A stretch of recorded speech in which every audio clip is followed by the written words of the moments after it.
So yeah, so we're back.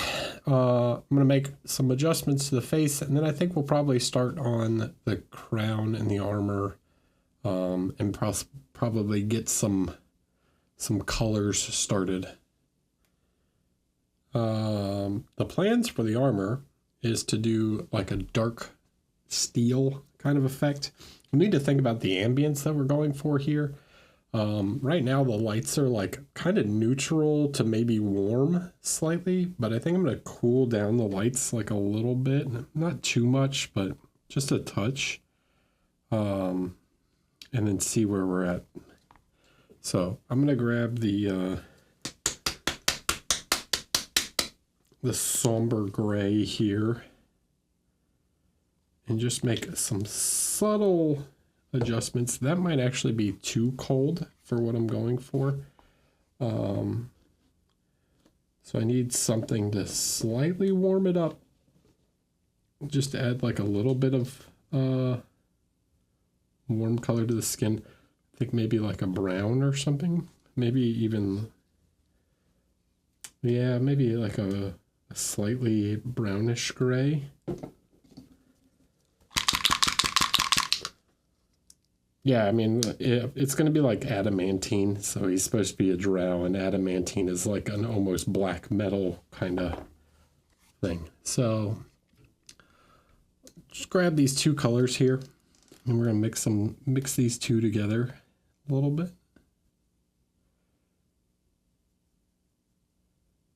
So something along those lines, right? It's this like gray, almost lavender gray kind of thing.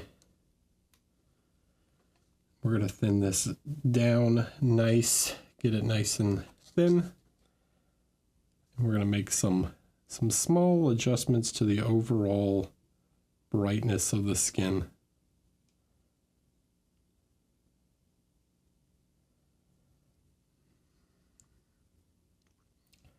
This isn't going to be like super strong, but just a little more shadow overall. So this holder, you guys probably can't read that. This is the new egg, the goose egg from Artist Opus. They have different sizes. This is the goose size. There's also like, I forget what there's like a chicken and something else. I have the other ones too. But they're pretty comfortable. They were selling them at LVO. And this one is the big one. Which, by the way, the cool thing about these, so they use cork, and you can plug the cork into the top and bottom, so whether you prefer like it like this or like this, the same cork goes in the top and bottom. But the biggest one, the goose egg size, happens to fit the Wrathcore corks by like total accident perfectly. They also fit, I found they've also fit like some like champagne corks and stuff. So you can use like different, kind of different corks and things.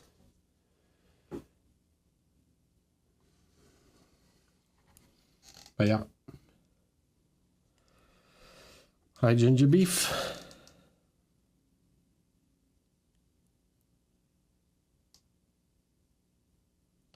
So here I'm just applying a little bit of glaze to the skin just to tone it down slightly, get the skin just a little darker.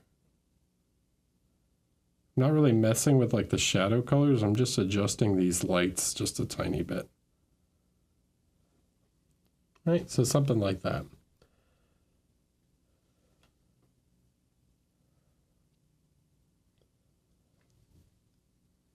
Yep, this is the reason egg prices are out of control. Thanks about the Squidmore Open. Appreciate it. And congrats to everyone who entered. And yeah, if it was your first painting contest, congratulations for entering your first painting contest. Cool to see people, you know, stepping up. So yeah, so that like small, it wasn't like a big adjustment there, but that small adjustment just like slightly tones down the overall whites just a little bit and gets it closer to that drow feeling that we're going for. I'm actually going to take some of this guy. This is the darkness. It's like this deep purplish kind of reddish tone. It's also very transparent. I'm going to take just a touch of that guy. But it's like a purple with like a slightly warmish color to it.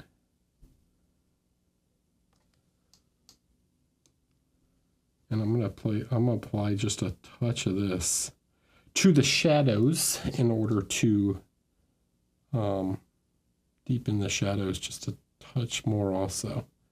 Again, this is like, I'm doing filters here. This is like glazing with filters just to make some small overall adjustments. Because like I said, in photo, I felt like his skin was maybe just a touch too bright for that drow look that I'm going for. So easy enough with a little filtering just to take it down just a notch so that these other parts like his hair, right, that are supposed to be really bright white feel more white in contrast. So not too much effort there to make those small adjustments, and now I feel his skin tone is a little closer to what I was looking for. So now we have to think about like what we're going to do with the metal, right?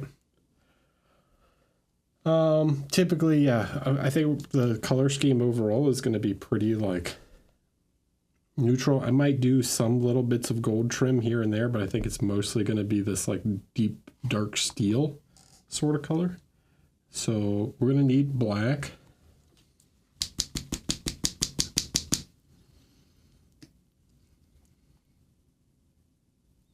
And we can use that blue that we've already got. I think I want like a slightly more intense blue also. All right, we're going to pull back out the Elfic blue that we had, just as like an adjustment color. And then we know it's going to get like slightly warmer towards the lights. So we're going to need like a neutral gray.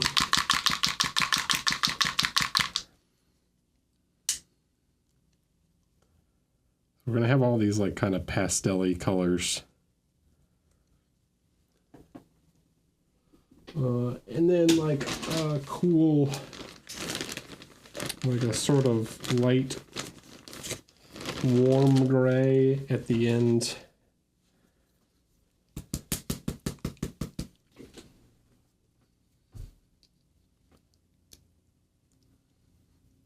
But we're not going to use a whole lot of that. All right, so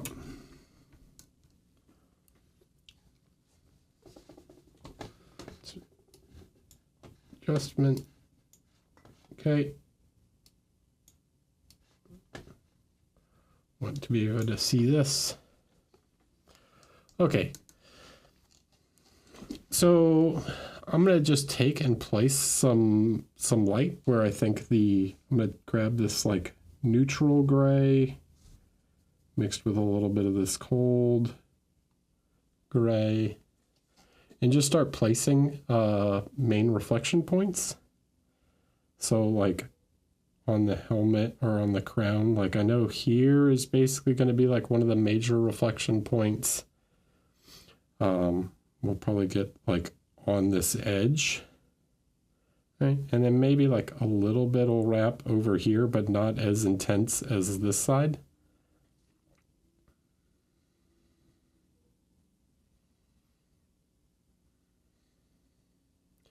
So something like that.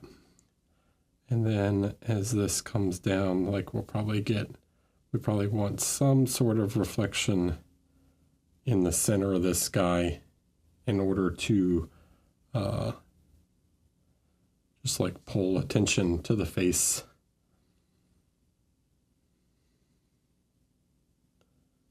Right, so the main view for me is not like looking dead straight ahead. It's like slightly tilted this way.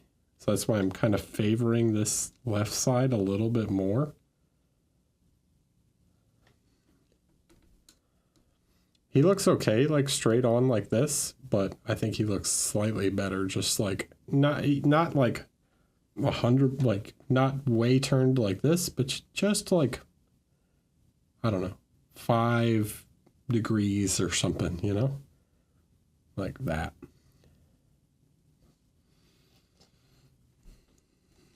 All right, so now we can take the black. We're gonna mix maybe just a touch of this like dark purpley color in there. We may find that we even need like more of this purplish, but I'm gonna go with more of like a gray blue to start.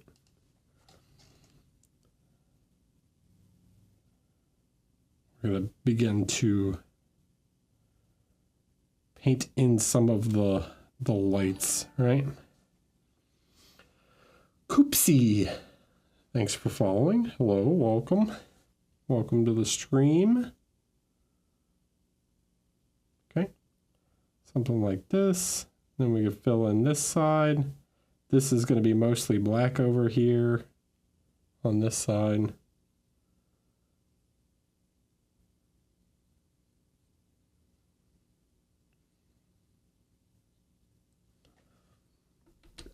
This highlight here will probably get extended. So as we begin to blend some of these together.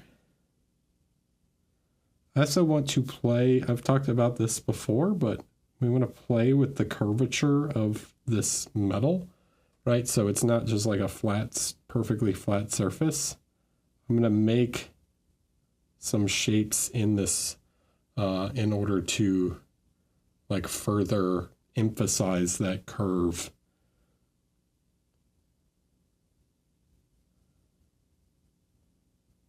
So something like that, right? These sorts of shapes.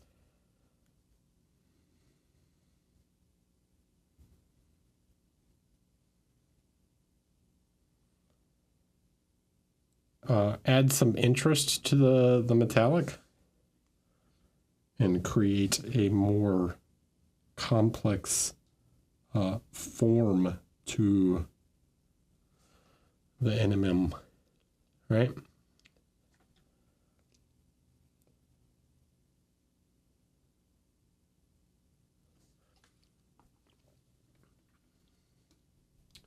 Trying to think if I have something to show that. Let me see. Do I have anything metallic that I can show that as an example of that happening? Maybe you can see it slightly on here. This is maybe a little too like perfectly machined to see that. Anywhere on the airbrush you can see it happening. Not really. Oh, maybe the scissors. Maybe these scissors have got it.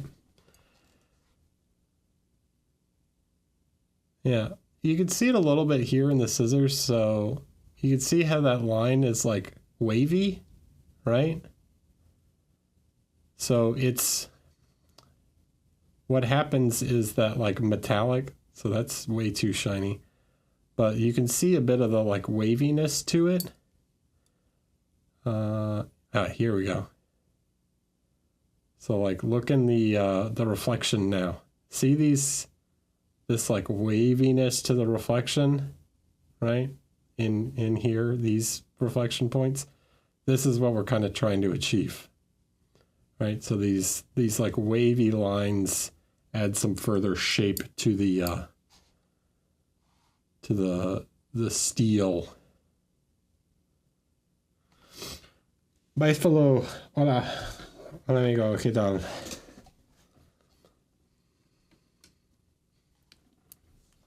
So that's what we're working on.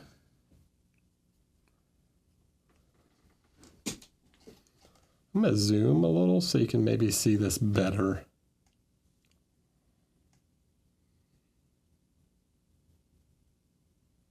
All right, so instead of painting a line straight across, I'm following the kind of shape of the object and creating these like waves in order to emphasize the curvature of the steel, right?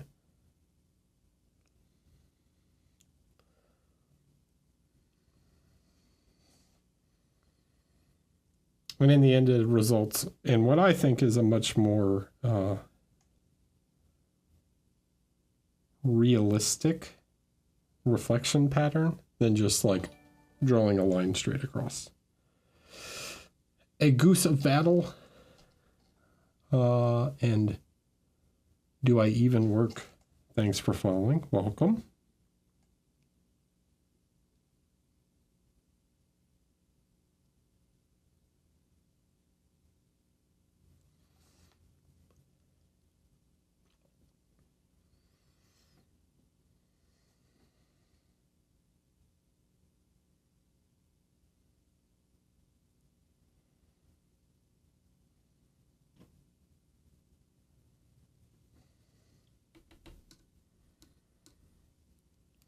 Now, I tend to exaggerate them a little bit at the beginning here. So I kind of get these shapes in. And then as I refine more, they'll get, as they get blended and stuff, they'll get toned down. But to start, yeah, I like to kind of like overdo them, and then they get toned back until they feel much more subtle. BB Miniatures, thanks for the gifted sub. Appreciate it. Thank you, thank you.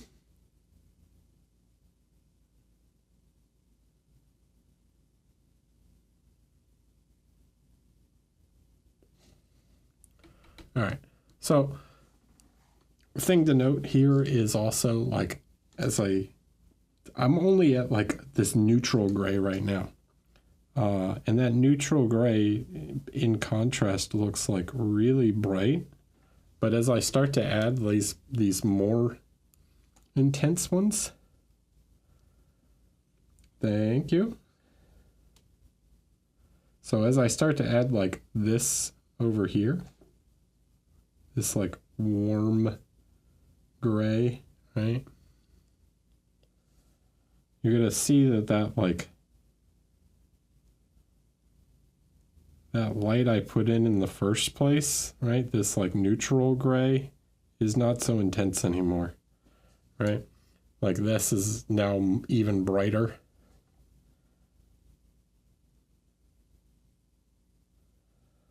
Another thing is there's some like little details and stuff in there's like these small little filigrees and things in the crown that I'm just like totally ignoring them at this stage.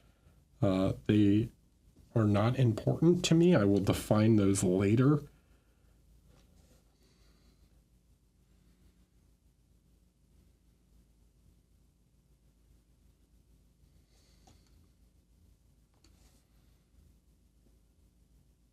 I like to get some of the edge reflections though, in order to just like kind of, they really help to like simulate the effect a little more, even if I end up painting over top of them. Like just putting them in right now helps me see how the effect is going to work better, right?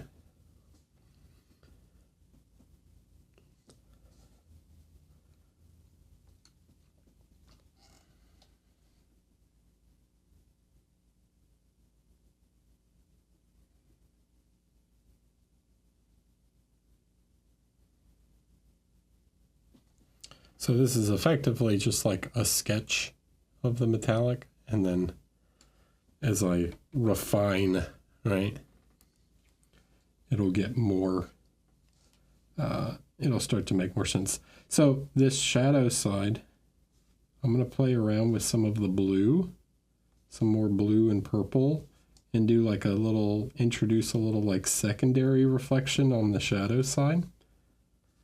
So a bit more black, a bit more blue, a bit more purple. And we'll introduce this sort of like a secondary, more lilac blue kind of reflection over here. We still need plenty of black, but this introduces like a cold environmental reflection.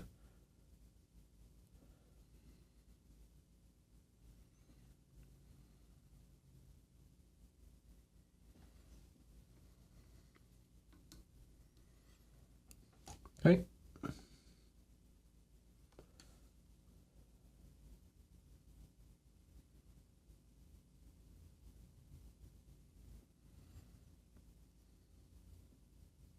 So something along those lines. And then over here, need to extend this a little bit.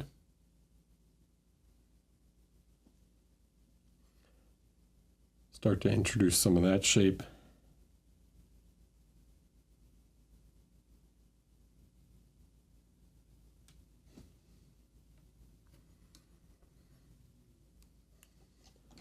Right, and that kind of works as like, if we zoom out, right? I like to see this on black also. Let's just take the iPad for a second and like put it on black so you can kind of see how like shiny it looks at the moment. The black background kind of helps to see the like overall shine of the metal, as opposed to the white, this more white gray background that's very intense.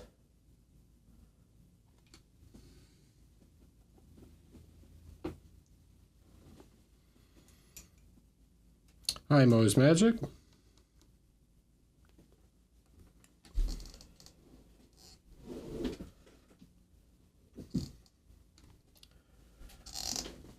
Yeah, this is not like that bright, honestly. It just looks really bright because of how dark everything else is, right?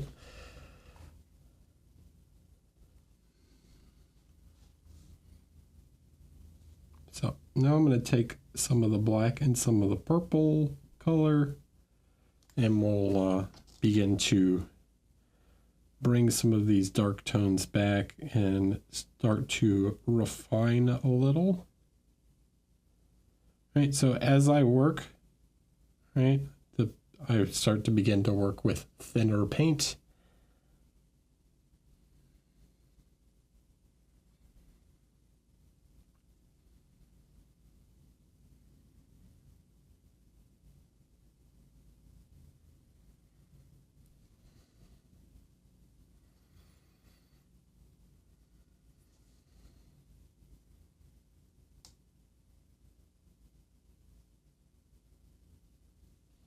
Like I said, I want just like a little bit of light creeping onto this side. So most of the light is on this side. So this is like another thing about metallics, right? Is I need to think about not making maximum contrast just on this shape. This whole thing, right, is one big shape. So I need to be aware of making contrast across the entire surface and not just like each little individual thing, right?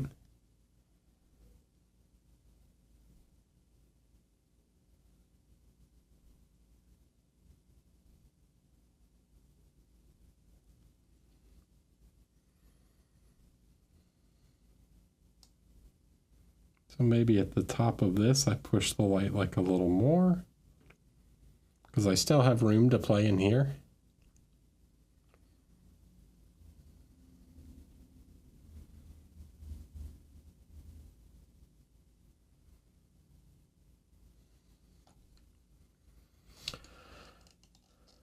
Thanks, JC. Appreciate it. Yeah, I think it was cool of them to do that online painting contest. Actually, I've been thinking about the prize. They're sending, like, I'm supposed to win some paints. I'll be honest, I don't need more free paint. So maybe I'll do a community giveaway on the paint set that they're supposed to send me, because to be honest, I don't really need it.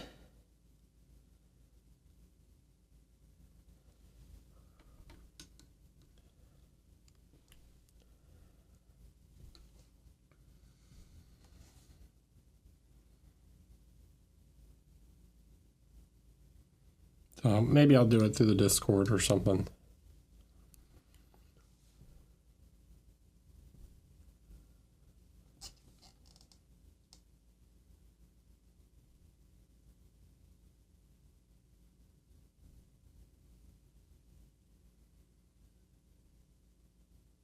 We'll see. I'll think about how I want to go about that. But yeah.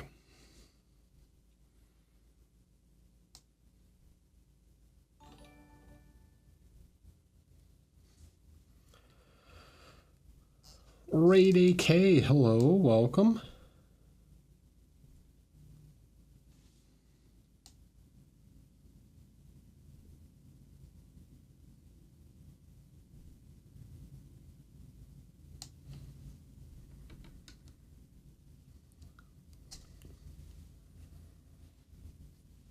So right now I like that sort of reflection at the top there. I think maybe it could get pushed a little bit more. There probably needs to be a little bit more light here. Yes, I can. Hold on, Jade. Let me grab a link because I happen to have it up. Oh, well, never mind. Sebastian got it. He's too fast for me.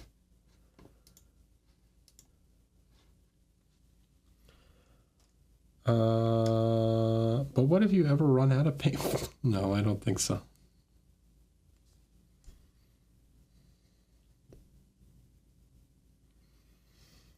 I think I'll be all right. I've got plenty.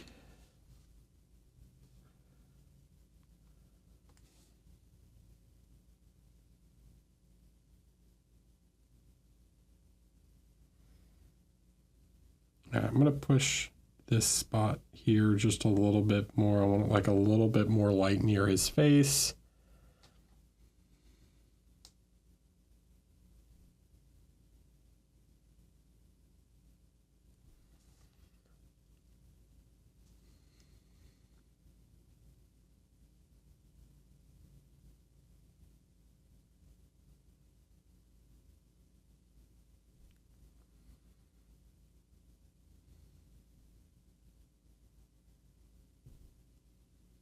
Okay, something along those lines.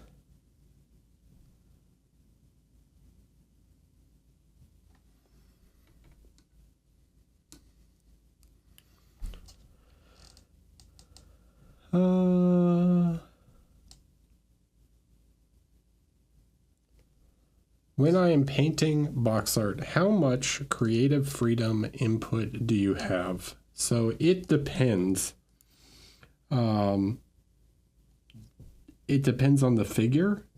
So like when I'm working for, or when I was working for like Privateer Press, obviously those are like figures that are, you know, they need to match like the faction color scheme and stuff. If say I was doing the box art for this, obviously like he has a certain character to him, but I would be given a lot more creative freedom on stuff, on something like this. And sometimes maybe the like company has a sort of idea for the figure. So it really depends on like, is the figure based on like another piece of artwork? Say I'm doing a Paul Bonner figure, like the company might want me to emulate the original artwork, you know? But if I'm doing something that's like invented by the company themselves, then I tend to get like total creative freedom to just do whatever I want.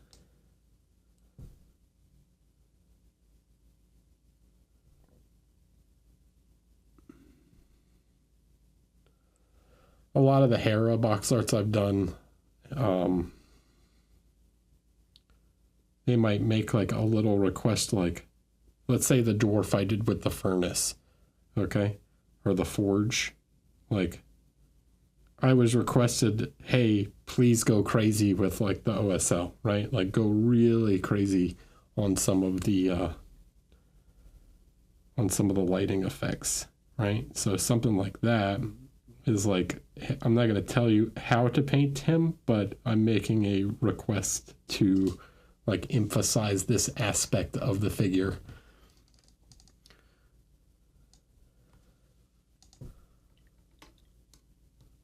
That was Black Crow, and actually he did request that I paint it like a beetle, but he did not specify like what colors I had to use. So I could have used like more greens and stuff if I wanted, but the sort of idea was, yeah, when he sent the original idea, he was like, imagine a Harkonnen in beetle armor. And I went, okay. And then that was like my creative briefing for that bust, right?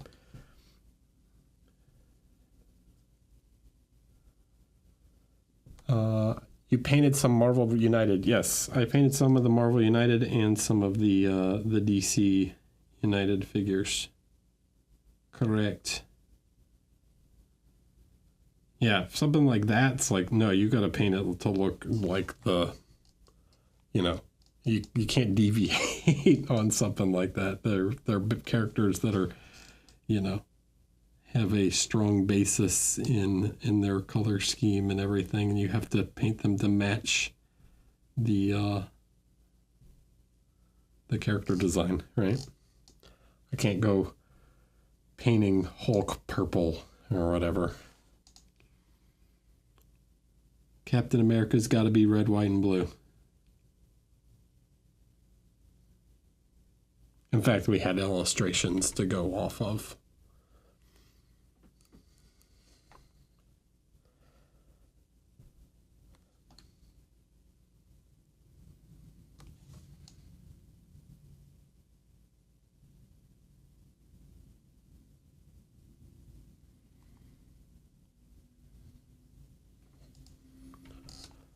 All right, so it's kind of getting the idea of what I'm thinking with the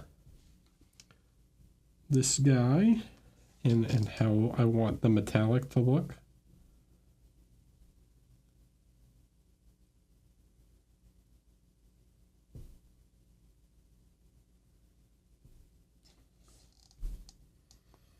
So there, that blue I'm just introducing as like a new kind of splash color, right?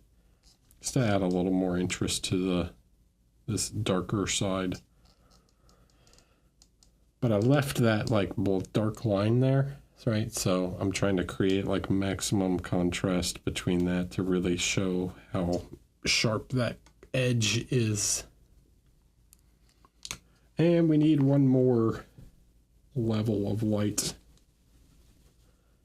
Ever have to change color midway the box art? People are not feeling it. Actually, the guy, well, he's not on the what's it called, but the very first box art I ever did for Hera was the guy with the axe. He's like wearing purplish armor with a red cape and stuff. Originally, like his fur boa thing was like white, and he looked like he was wearing like a white feather boa. It looked really weird, and we ended up changing it to black.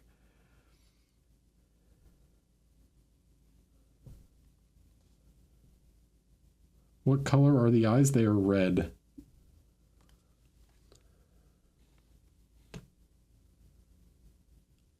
He has red eyes.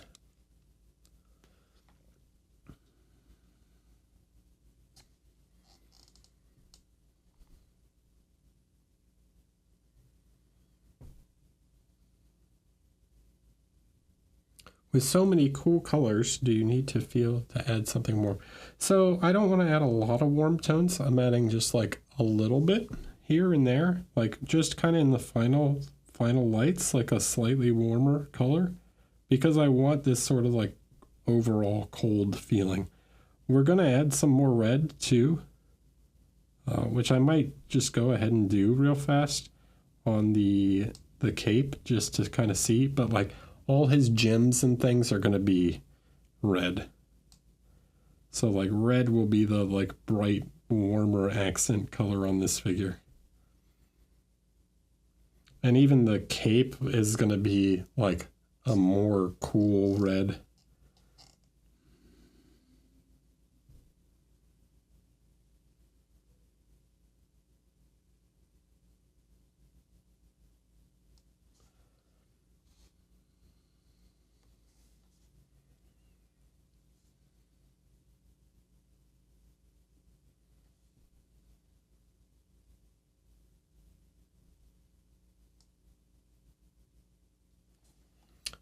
There you go.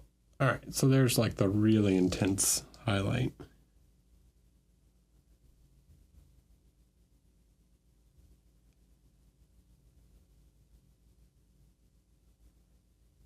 So there's still all the filigree and thing in the crown, but I wanted to get like a sense of the overall shape.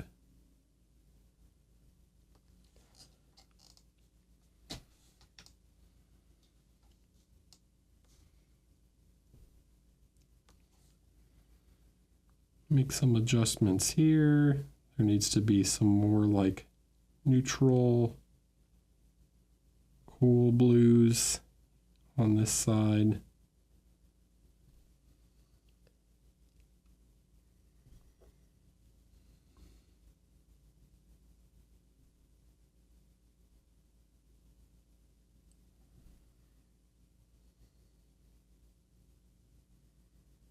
Okay, something like that.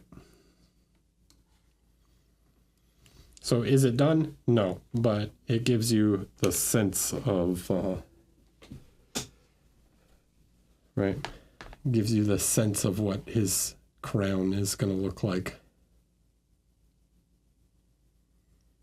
In terms of shininess. All right, let's actually go ahead and throw some color on the cloak, just to, doesn't need to be perfectly clean, but I want to just get like a sense of what that color looks like, right?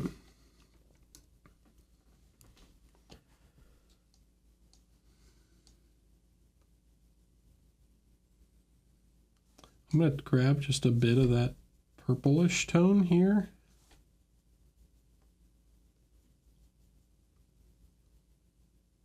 Get out of here, bubble.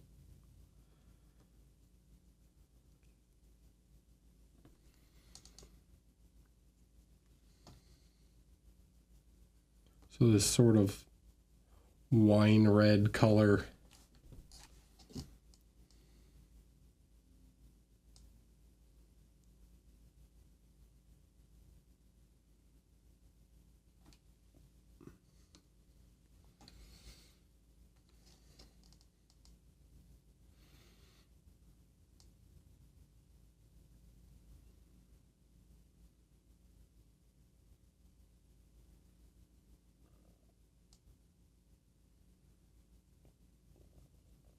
And this is why I'm doing this now, because it's going to get all over the hair. Yeah, and this is not like an intense red, okay?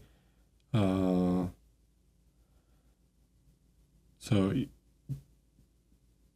if I did it like too bright red, like really pure red, it would look like crazy, right? It would exist way outside of the like general color palette and ambience that I'm going for. So instead, we use this more cool red, and it is difficult to get down in there, but I'm trying.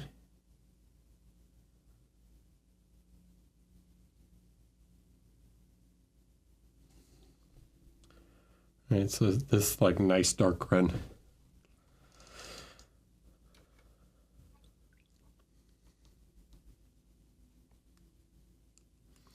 So weird shapes like this for NMM, where do you start getting most of your reference inspirations for light placement and other stuff of the sort? So I try and break the shape down into like its kind of simple form. You can kind of look at this thing and it's sort of spherical, right? But it has like these like multiple compound curves. So I'm kind of just thinking about like, okay, if the light's going to hit here and sort of spread in this area, then it's going to radiate out this way and get darker around it. So like if you imagine this thing was like a giant dish, right? That like right here is where the most intense light is, but then it also has this like little lip at the bottom. And that lip also catches light, right? So it's like this little compound dishing curve. So that's sort of how I think about it, right? I'm trying to break it down into more simple shapes. And then when it comes to doing the like more odd shapes, like these curvature type shapes that I do in the surface, those are more based on like intuition, right? I guess is how I kind of put it. It's like it's sort of just like studying how real metallic objects, like grabbing the scissors, right, and seeing those sort of curved shapes that you see, and using that as like kind of influence on how I would think about those more odd shapes and reflections. So a bit of observation and trying to simplify, right? So you simplify and then make it more complex.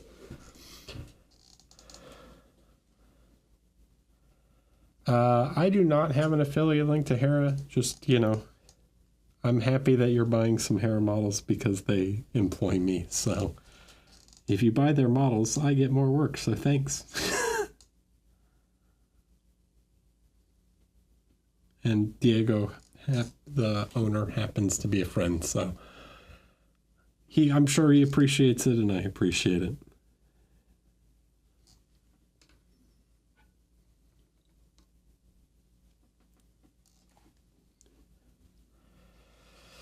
E&I Miniatures, hello. And Tito, hola, ¿qué tal? How are you? So, all right, so get some red on there, kind of see how that's working. So now I want to think about the dragon. So I'm going to do the same for like the dragon shoulder pen and think about where the light is. Now the light here, one of the issues, and I'm actually going to like glaze over the top of it real quick. So let's kill some of the zenithal because I like to start at black, but I don't need to start at like pure black. I can start at some kind of like warm gray thing. So I'm just going to cover a lot of it. I'm just going to like apply a darker filter over this real quick just to get it to a more neutral dark starting point.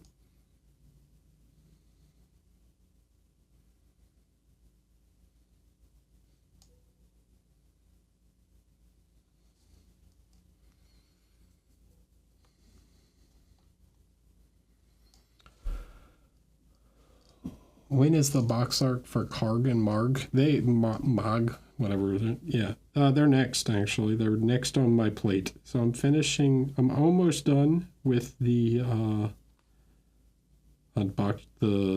orc on the warthog for Black Crow. I'm nearly finished. I'll probably finish it. I would say tonight. I would have finished it tonight if it wasn't for streaming. But I will finish it probably tomorrow.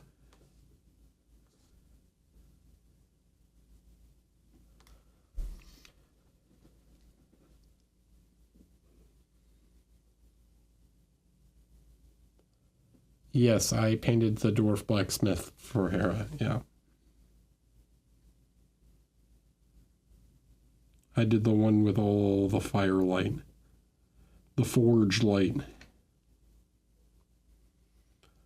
Right, so I don't need like a pure black to start here, but just like something to get me kind of going. Get rid of some of that like light gray. So you can see just from like the wet paint and the kind of the camera, sort of where like we can use the reflection of the light above to kind of inform, or we can do the water trick. I've showed this before, but if we have a wet surface, right, the wet surface sort of shows where like, and we're using the light source that we see from above. So this isn't the best example because the light source is like directly in front of him and we want it more like off to the in front. But maybe if I go like this, maybe you can see it, right? So I can kind of do this and sort of see where those like main reflection points will be. Now that doesn't tell me where like everything goes, but it tells me where like the final brightest highlight would be if the light is coming in from this direction, right? So I can see like it sort of runs like right here in some sort of fashion.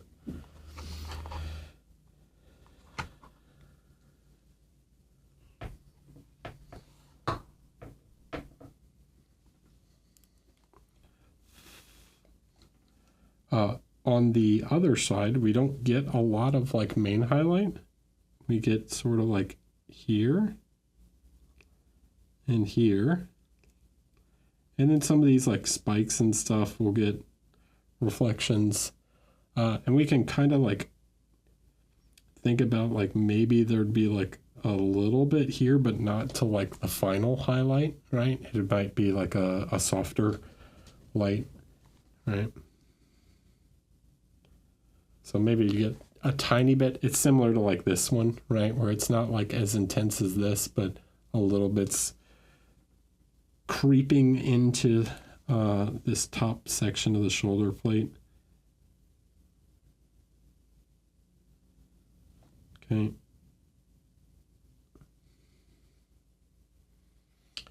Something like that, right? So I think of that just like sketching kind of the main general light.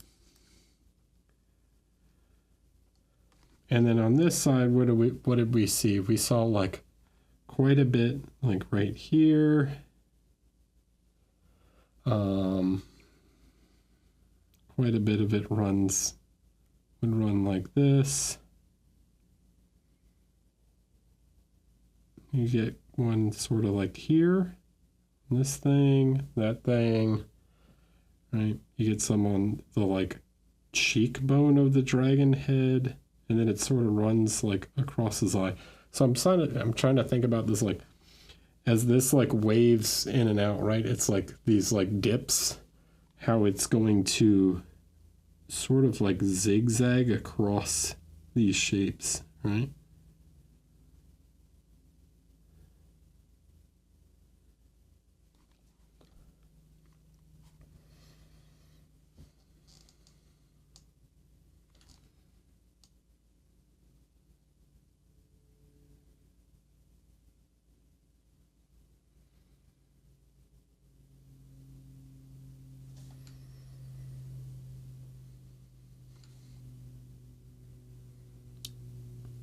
Get some on the spikes.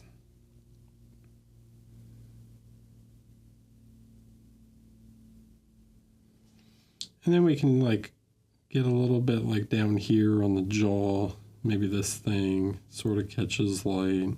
This might catch some light like here. And then some of the teeth and stuff would probably catch light on them.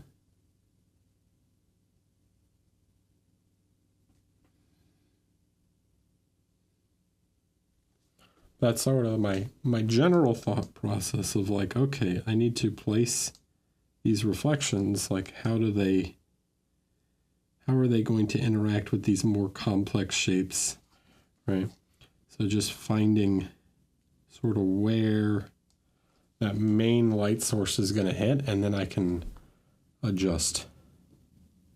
Yeah, consistency is everything with these sorts of non-metallics, right? It's all about the consistency of the placement than anything else.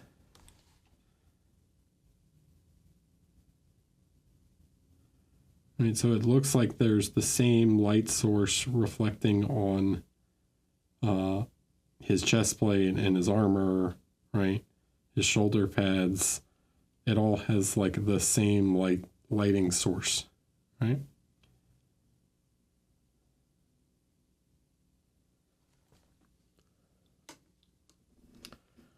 So something like this, right? Where would we get light on this thing? Okay, on his arm. Well, you can kind of see it, right?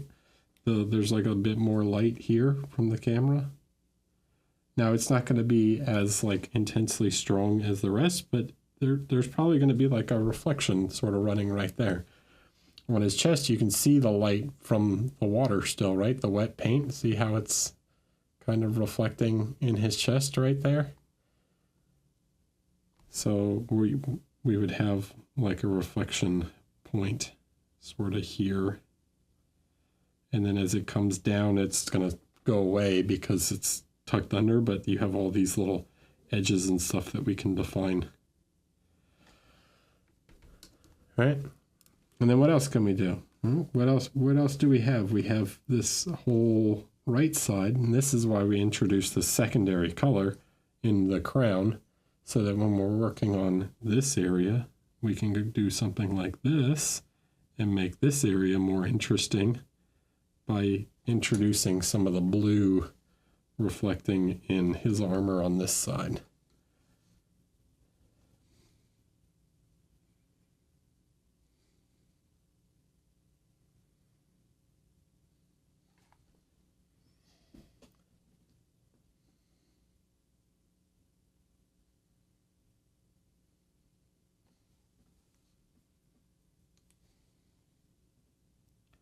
The water trick is cool, but you have the one thing to remember with it, really, this is quite important, is that if you're going to use the water trick as reference to where these like main highlight positions go, they're only, what I'd actually recommend is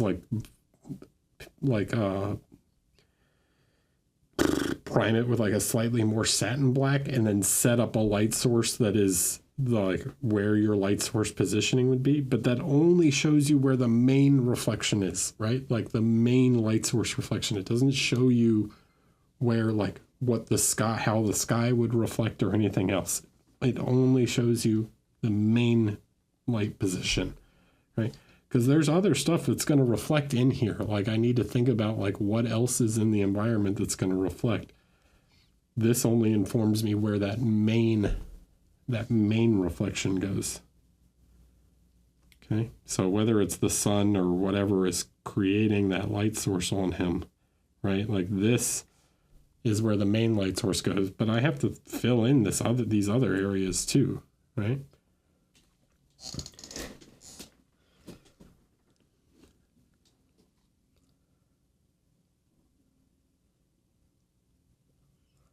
Alexi, I think I kind of answered that already, right?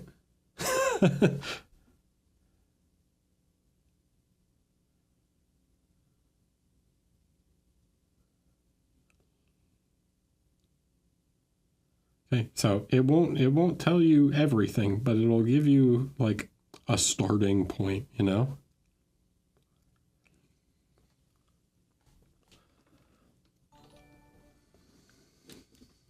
And then you have to fill in the gaps.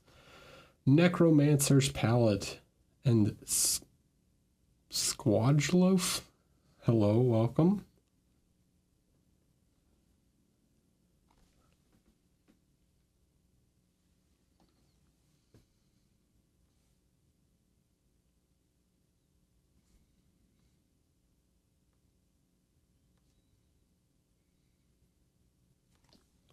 Right, like even though I don't see any reflections here, that doesn't mean that there's not going to be like whatever the sky are effectively. I don't know whether it's sky. I haven't. Maybe he's in a cave or something, but these like other reflections, right?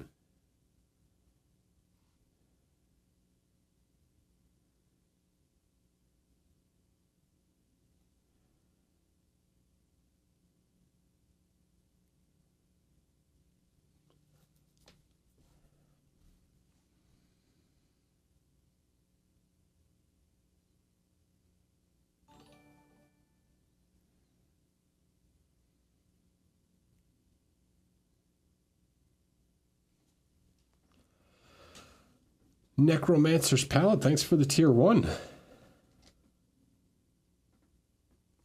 I've never denied it that I'm a brush licker. I know it bothers some people, but I don't care.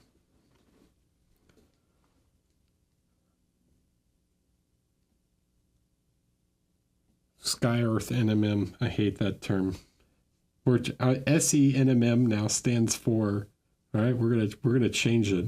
It's like the Gulf of America, all right? SE NMM now stands for Sexy Environmental Non-Metallic Metal, all right?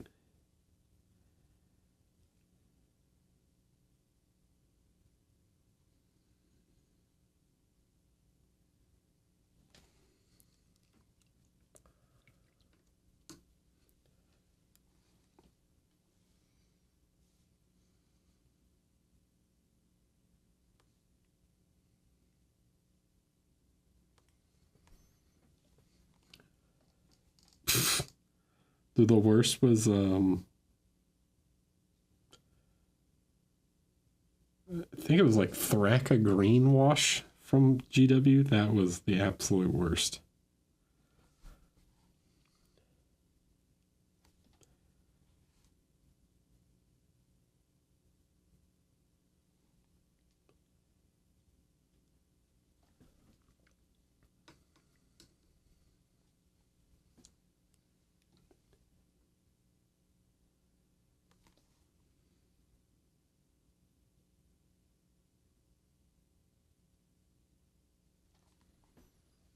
Okay.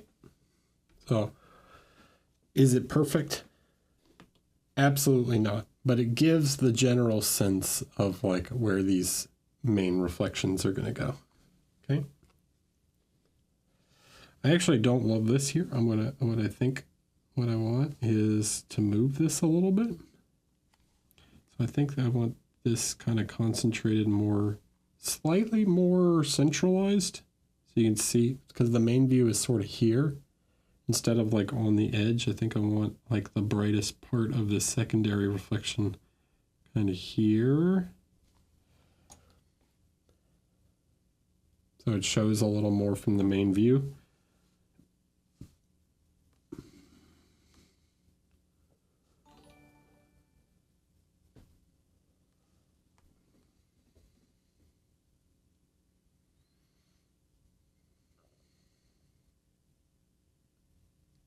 Stirs Party, thanks.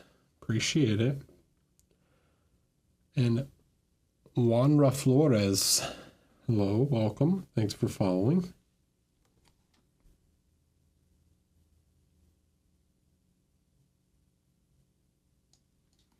A little bit more of that over here, and like this would probably reflect up here and in the sides, right?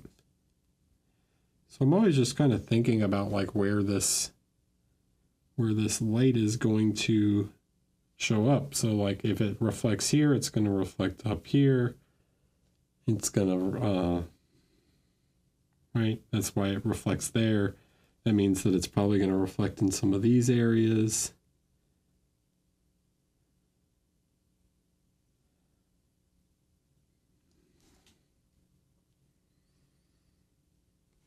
Using my eyeballs and looking for areas where that orientation is the same. Use your eyeballs.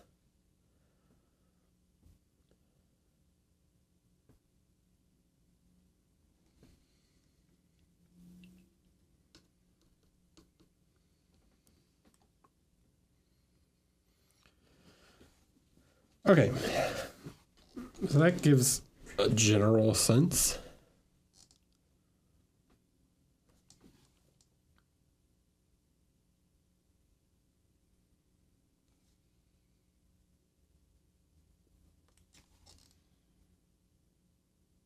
Now we can start to kind of like fill in some of these. Like we want to reduce, we don't want too much black. We want to reduce the black a little bit.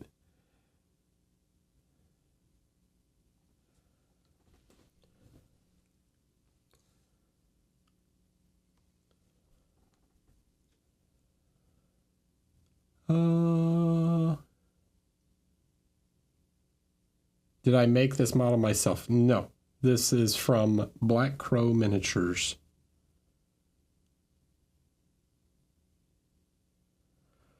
When you make all the reflections and you try to blend it all, how did you make the mid-tone via airbrush, I guess? Not overtake the general tone? What do you mean? I'm sorry.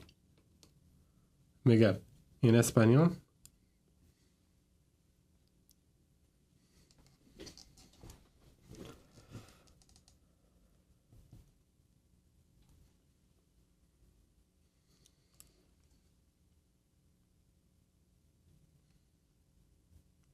Hi, Plank Walker.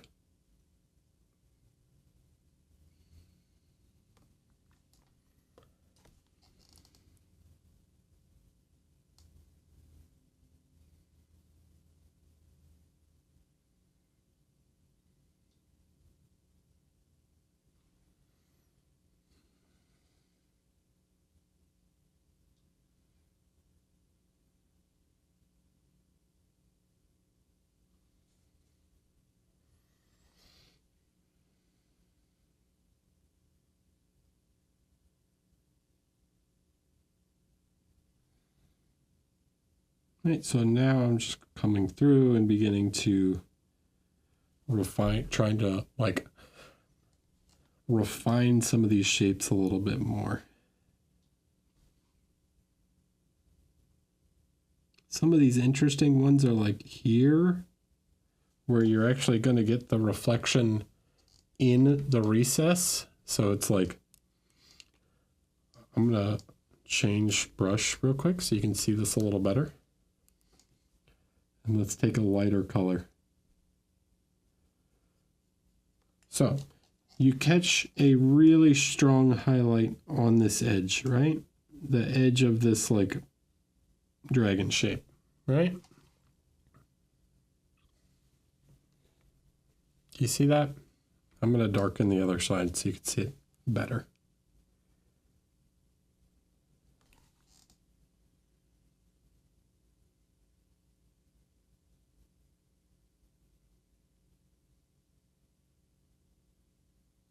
Okay, so you have this really strong reflection on the edge, right?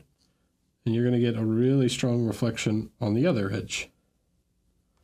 Like, how do you make the tones that are in between the light and dark tones not disappear when you smooth it out? I try with the airbrush, but I always lose either the bright part or the shadows. Oh, okay, so how to not lose your midtones. So what's probably happening is your area is too small, right? So you're making either your lights or your shadows too big. So like up here, this is actually much lighter than it appears, and it probably needs to be brighter than that. So I need to come back with this like middle value. What is my middle value in this case? It's probably like somewhere in here, right? So in order to not lose that, I come back in with my middle value and increase the size. You're probably trying to make them either too small or you're running out of space. I try to put my thoughts. Puedes preguntar en español. Está bien.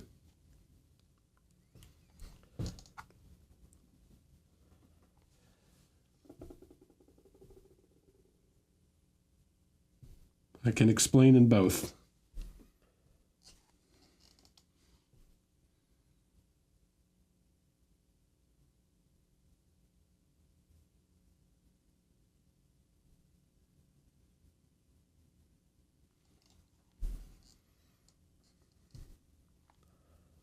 But if your lights or your shadow areas are too small, right?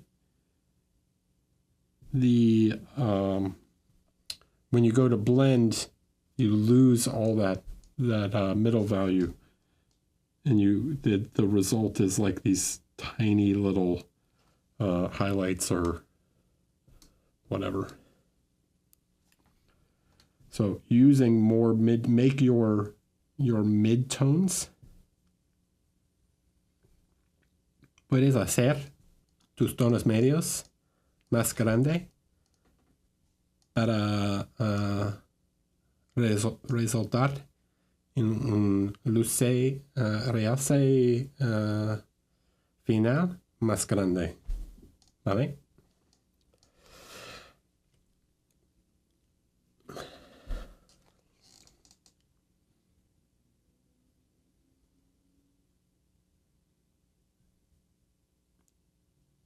Welcome to the Spanish stream.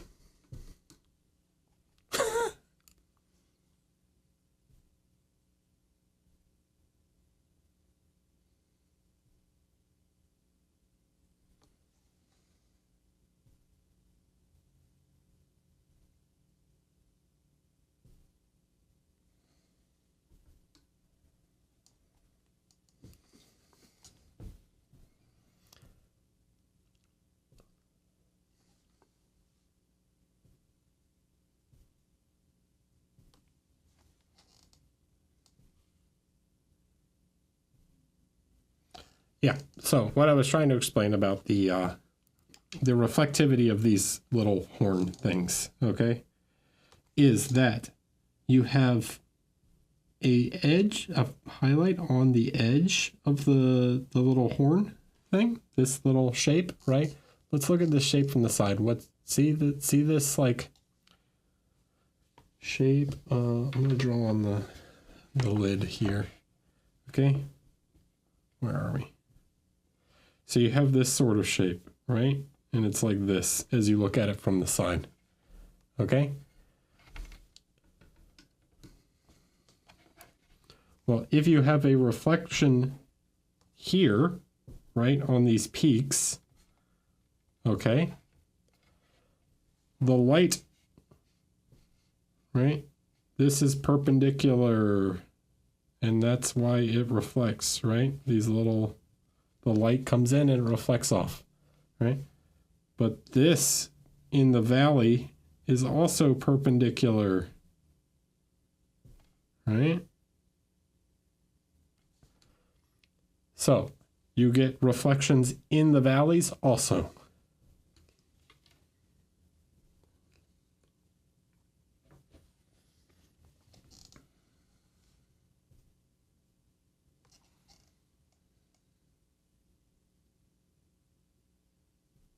So like that, I'm not just painting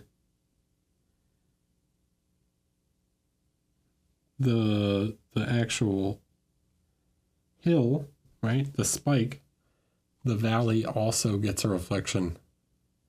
And what this often results in is this sort of zigzag shape that I was talking about, where it's like it connects here to this one, and then it's going to run this way, and then that'll connect here, and then this will continue, and you get this sort of what looks like a kind of zigzag pattern as the reflection runs back and forth across the surface.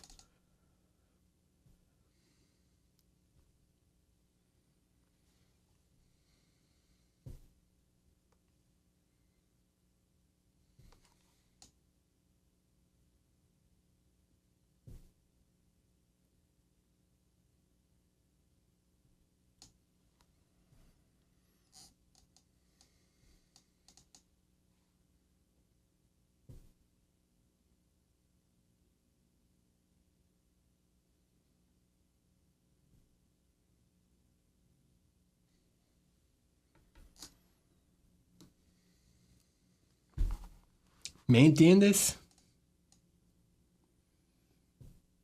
You know what I mean?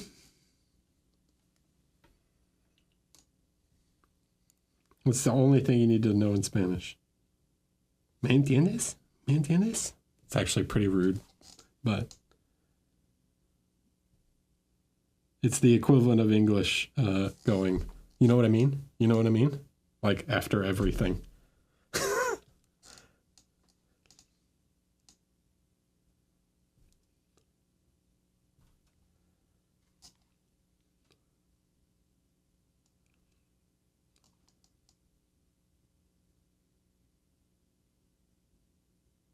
Huh? You know what I mean? Huh?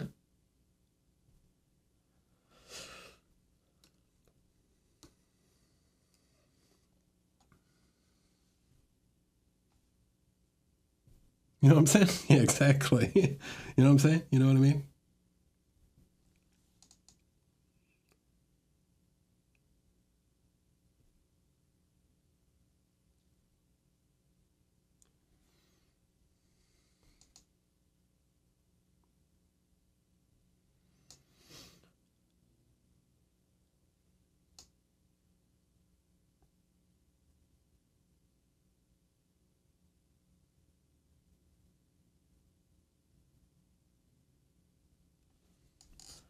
They speak English and what?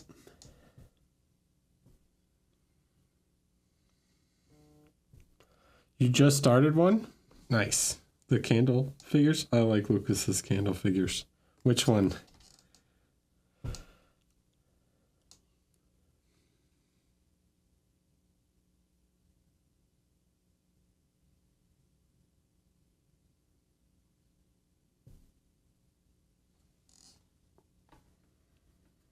All right, so that gives me the kind of main reflection point, but it's probably too bright for the like darker sort of armor that we're going for. So I probably need to like filter back over top to reduce the overall light and then make the main reflections a little more intense, right? So I can take some of this middle gray, this like bluish gray, and kind of just tone these down.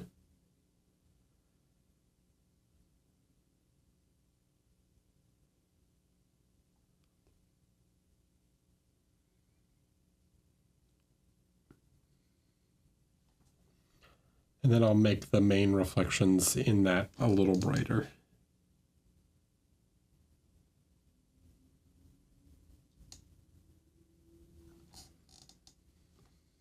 Sir Waxley, is that the one on the slug? Cool. Yeah, that one's a cool one.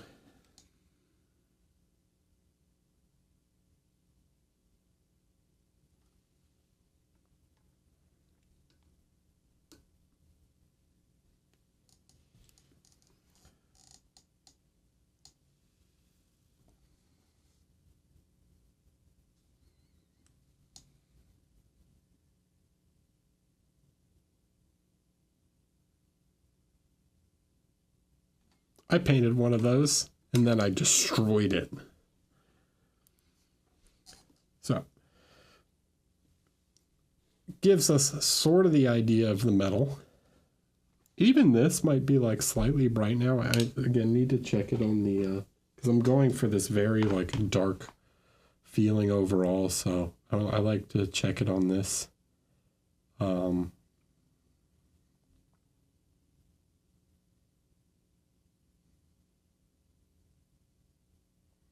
Oh no, why? Why did I destroy it?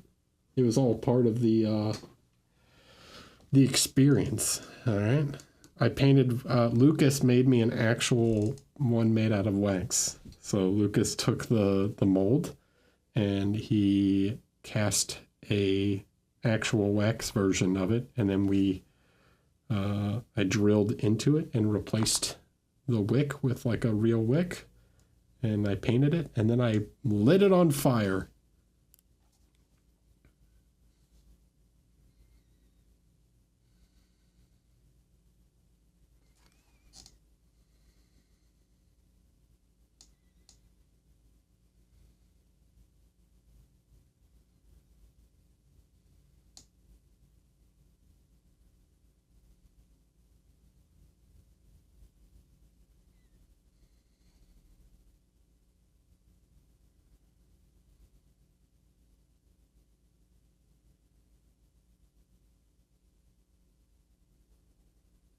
Turns out silicone, you can totally make wax casts from silicone also.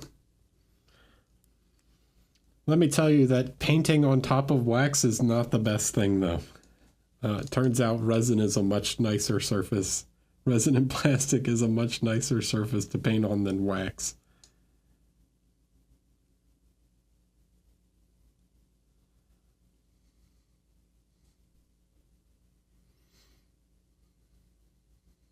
Nah, they were fine.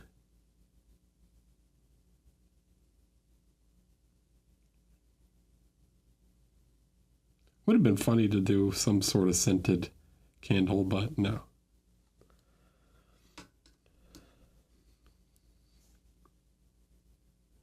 I made sure to use non-toxic paints. It was all good.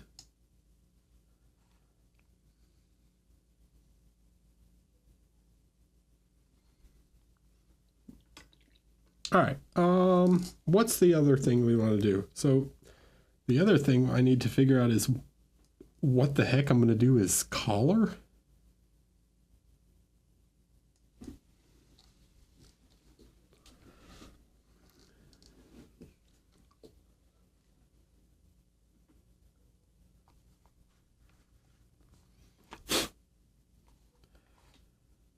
So I need to pick something for that. I also need to consider like what I'm going to do is brooch.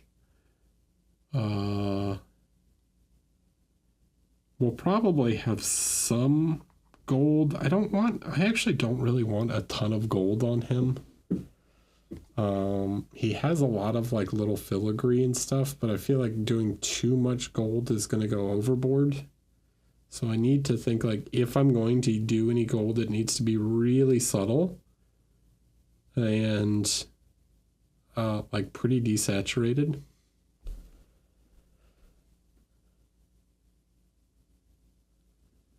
Hey Eric, when you're doing a piece like this with a load of metal surrounding the face, any general tips for trying to keep the non-metallic from maybe overpowering the face or splitting the focus too much?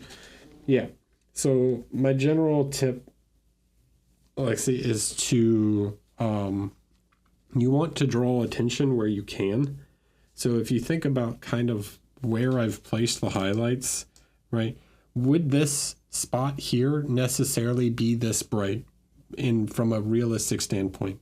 Probably not. It would probably be most of the light would actually be here. So I'm going to cheat a little in some areas in order to draw more attention where I want it.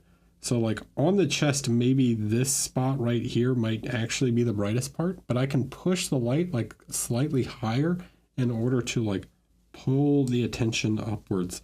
Say on the dragon, right? Maybe actually like the nose right here might get like the absolute brightest highlight, but I'm going to force a little extra light like near his face in order to like pull attention towards his face. I don't know. Yeah, Gary. But yeah, so I'm going to think about it for a second, but I'm going to go, I'm going to take a quick break. And then when I get back, we will continue on and probably paint this thing. Cause I need to paint it because I have to paint it now because it's stopping me from painting the hair and everything. And the hair needs to be painted before these shoulders and then the cape needs to be painted because working inside out is important on this figure because otherwise I'm going to be messing up stuff a lot. Hello, hi, I'm back. Welcome back.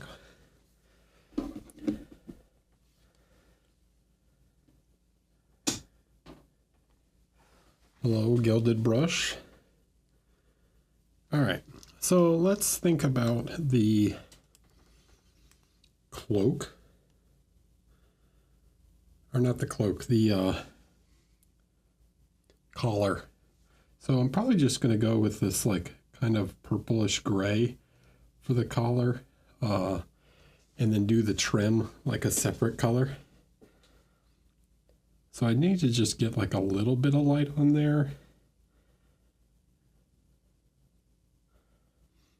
It's all going to get mostly covered anyways, so I'm just want a little light in order to make it not like pure black.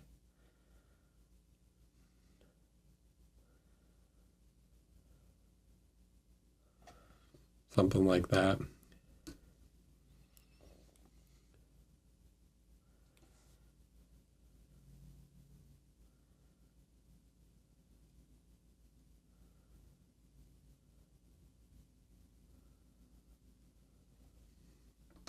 It's all right if the shadow side is pure black. Then we are going to mix a dark yellow sort of gold.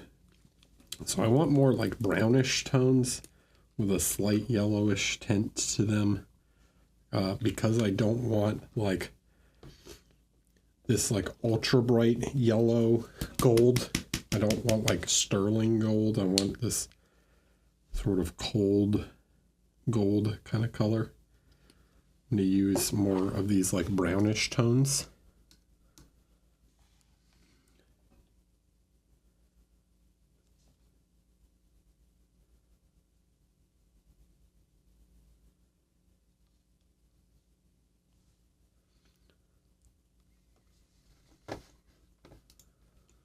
All right, so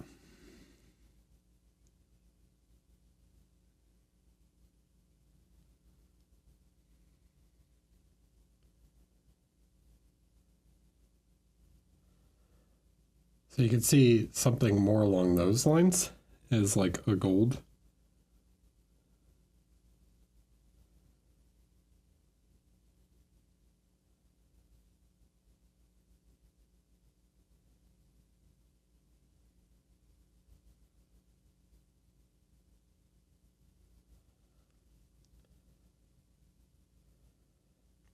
Will work in order to maintain this like cold ambience that we're going for. We're going for a very dark, moody sort of feeling for him.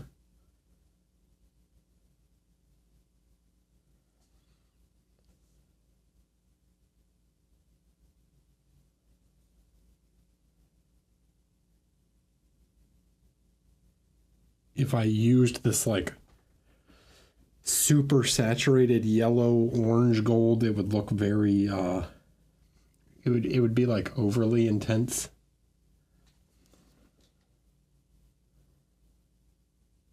And I just kind of want to like get a general sense of the shape. I can clean this up in a second, but I'm trying to see this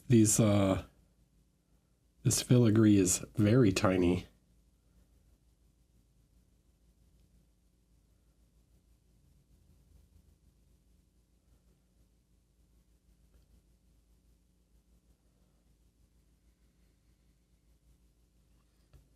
So something along those lines, you can kind of see that shape.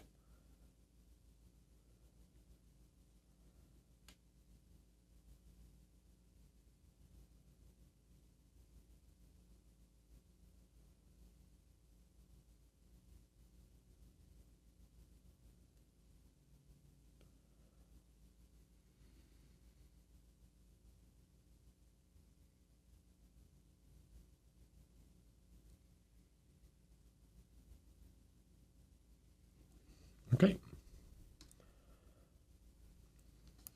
And then let's push the light a little more.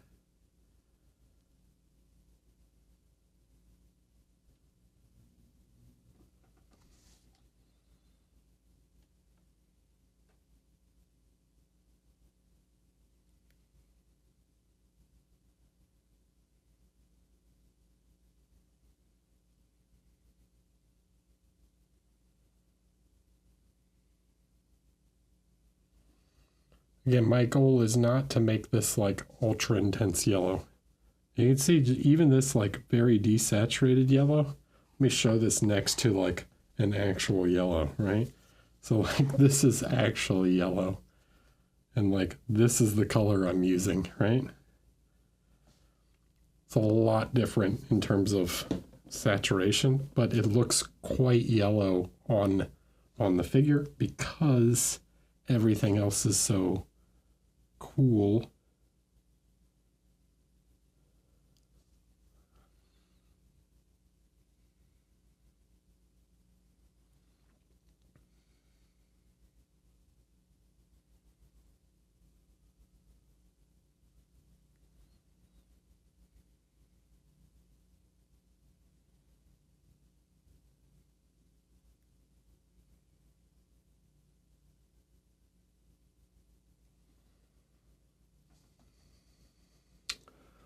What was the base color kiwi brown or say? It's earth, I think. It's just like...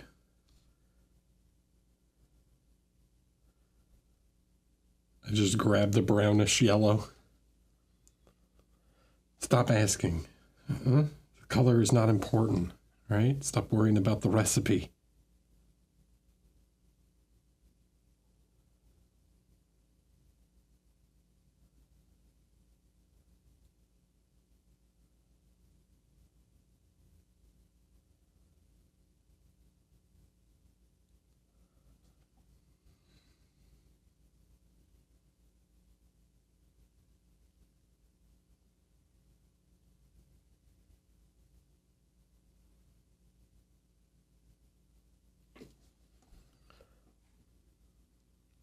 Right, so it's like even that, like starting to read is like a goldish trim.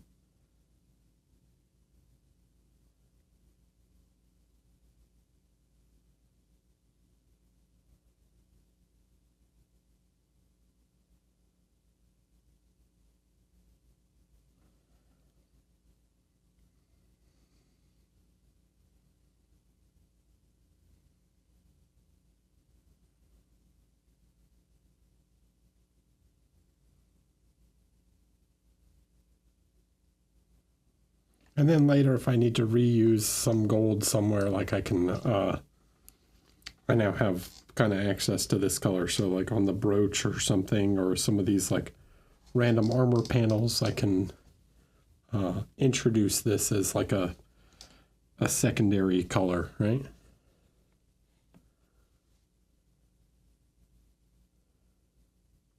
So one thing,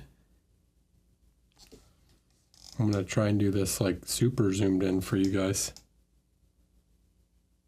Right, we want to try and clean this up and make this very sharp.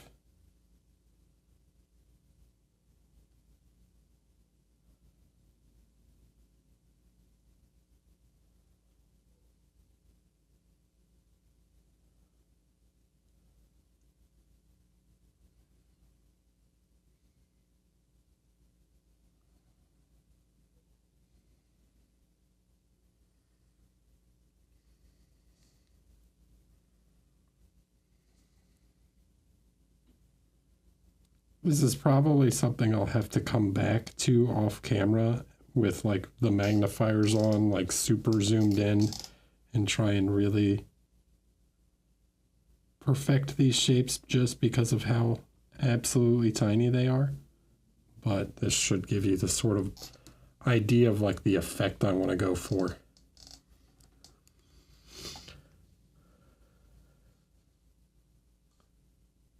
Yeah, very Gundam bad guy. No one else ever wore, no one in history ever wore any sort of uniform like this.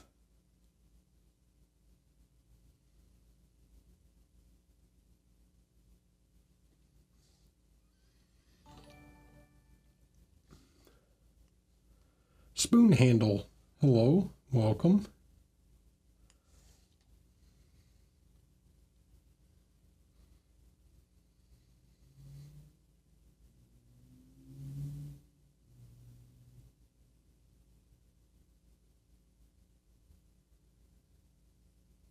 Look, we all know they were bad guys, but we can also all admit that their uniforms were very stylish.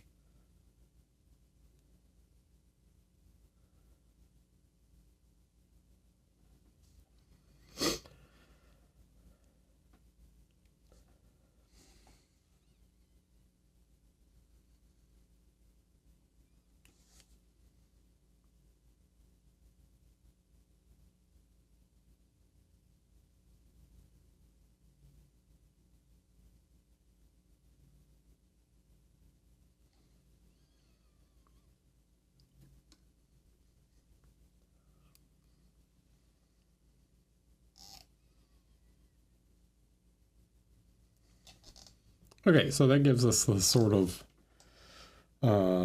collar thing. Interior collar. Got a little bit more of this filigree over here.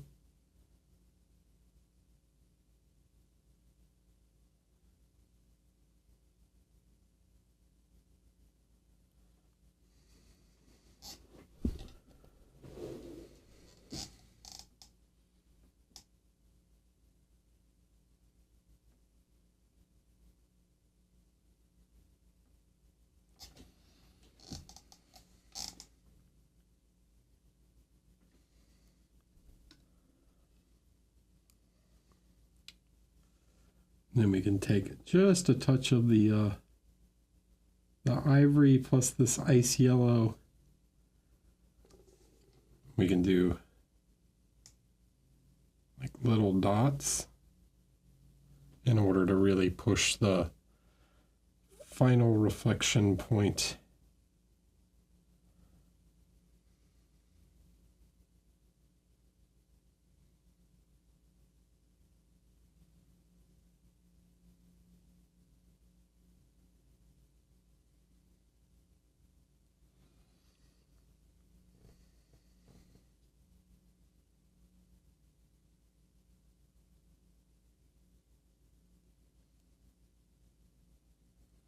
Just a few little dots will make it look shinier, right? So something along those lines.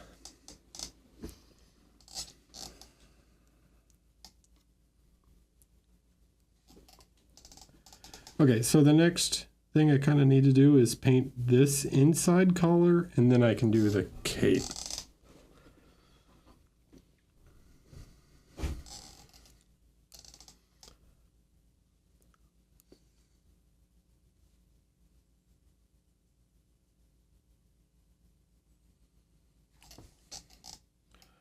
So this is like the top of his armor.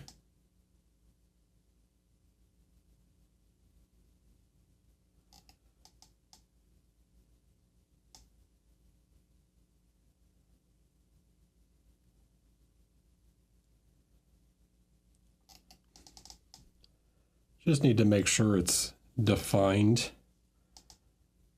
Right? There's this kind of like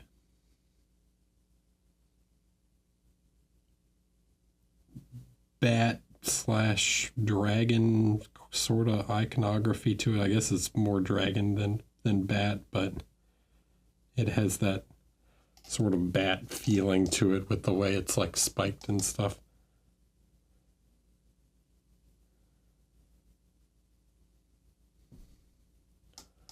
Bat, spider web, I don't know. I started over as a half-orc fighter and beat the game already easy. You did not beat the game already. But yeah, half-orc fighter, dude. It's the way to go. You just gotta kill all the gnolls and get their ears so you can make potions.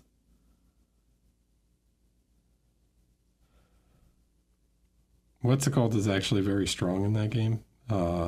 Alchemy, like haste potions and stuff, are super powerful. Okay, so something like that, and then we can push just a little bit of light into this center section, trying to maintain this filigree.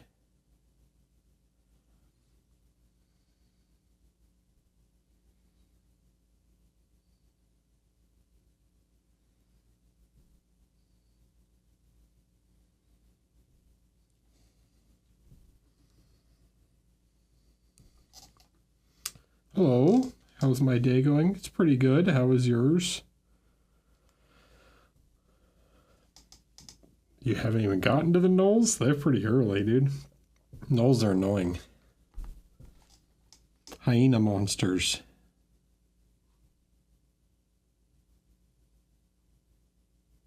Yeah, make sure you collect all those gnoll ears.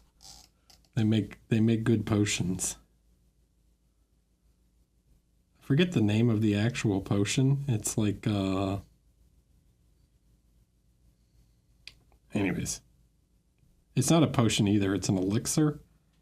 Which elixirs last like, they're not turn-based, they last like 20 till you rest or something like that. No, haste potion is different. This is like the bloodlust elixir, I think is what it's called. It's very strong for fighters. Yeah, the elixir bloodlust is the... Isn't that the one that comes from Knowles?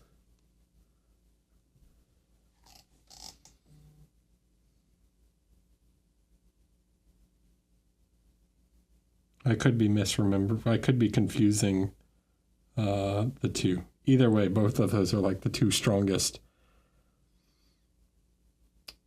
Maybe it is. Technically,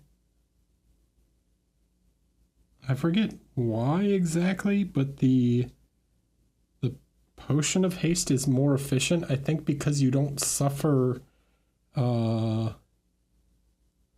Sorry for anyone who's watching and doesn't understand the concept. We're context. We're talking about Baldur's Gate 3. You don't get exhausted after using the potion of haste, I think.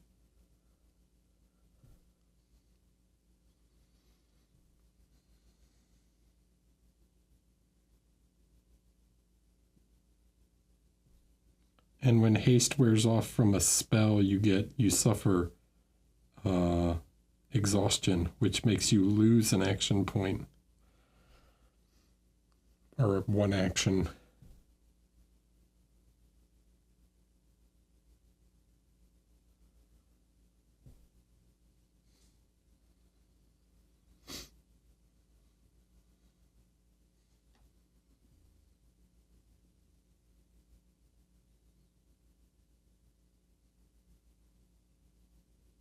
No.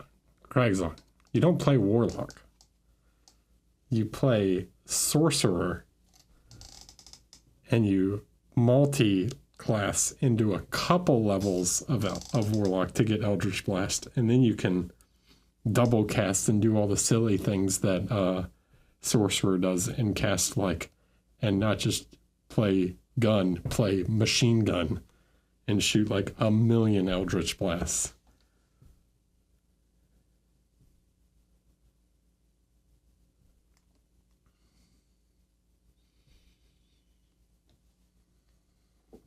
We'll be lurking while helping get dinner together for the kids. Yep.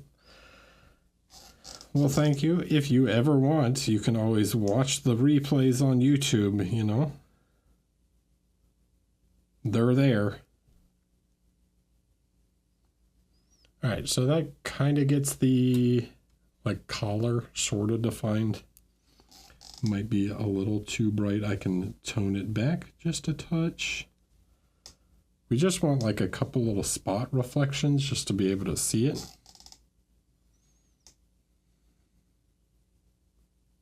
I'm going to tone it down just a touch.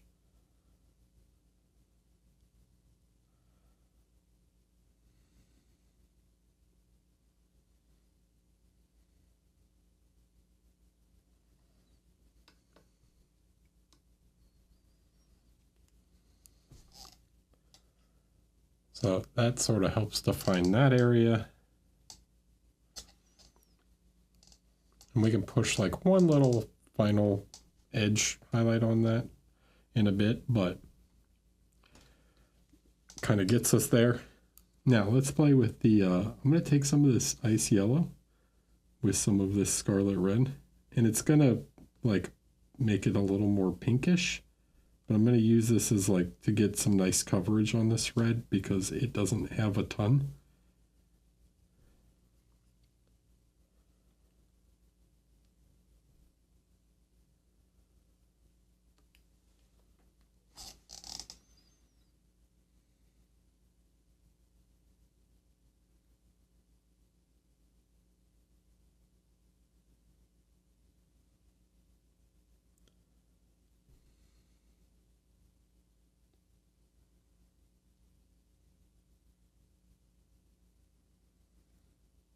So we're going to kind of overdo the light here just a bit, and then we'll tone it back down.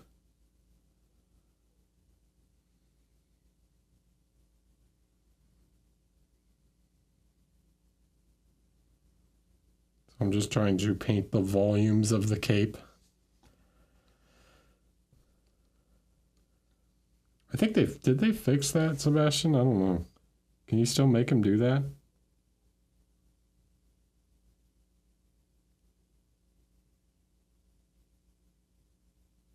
I think they may have patched that.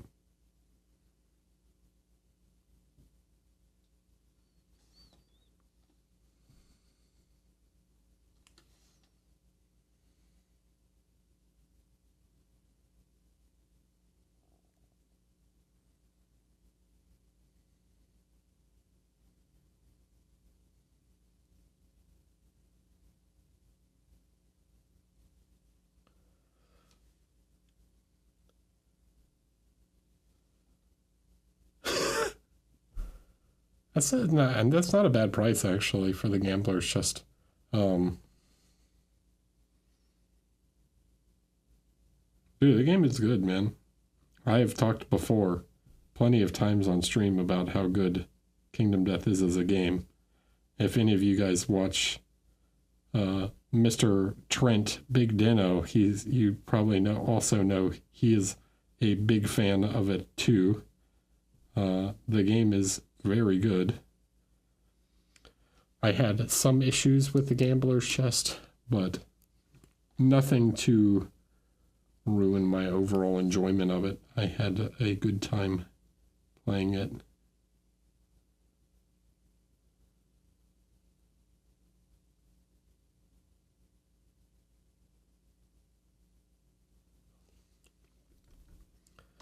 What's the second box in it? There's the black box sealed in the big cardboard box.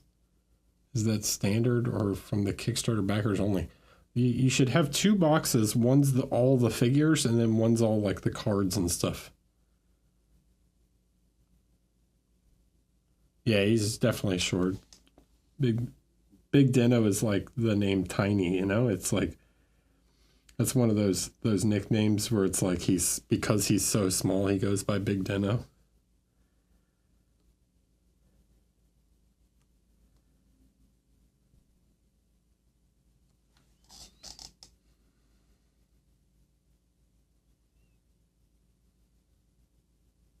It's ironic.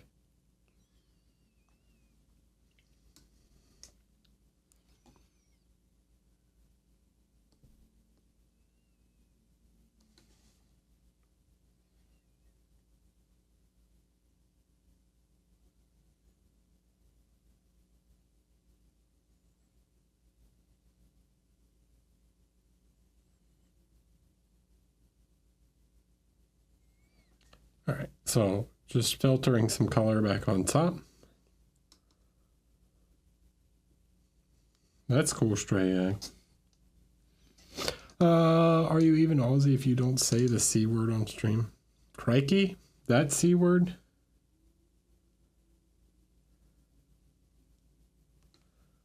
Guys always bring up the C word.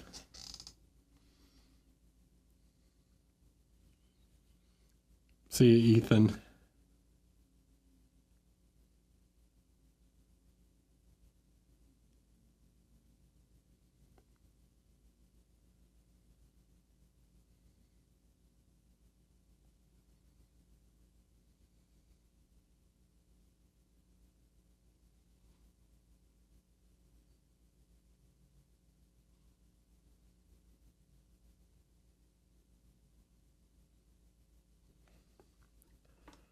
Okay, so you can also see just how different the intensity of the red is here, right? I'm not trying to go for like this ultra bright red. I did in the eyes because the eyes I want to be like particularly red. But the actual fabric, I'm not as interested in this like super intense red.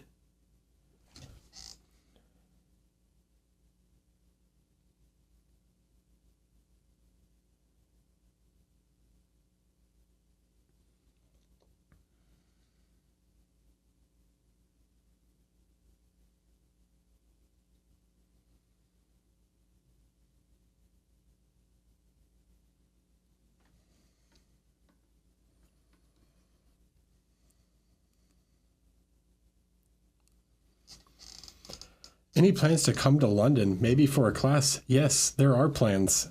Am I going to say exact dates yet? No, but there are plans. Expect the summertime.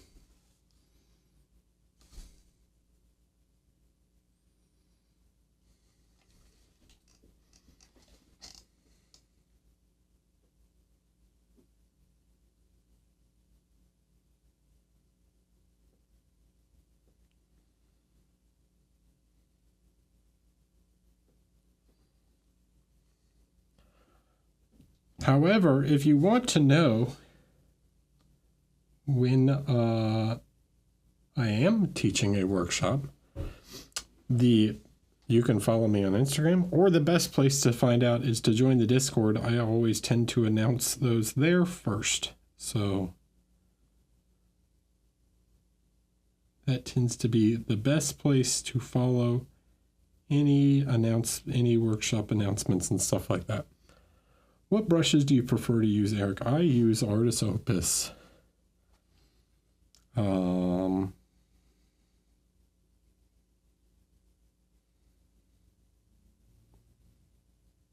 Yes, I am sponsored. Would I take the sponsorship if I didn't like them? No, I would not. But honestly, I also tend to think that brushes and paints are a very personal thing. So whichever you enjoy, I think try out different brands and things like that, no matter what. Don't just take my word for it. Okay?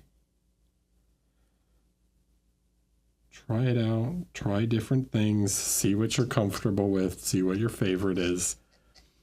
And form your own opinion.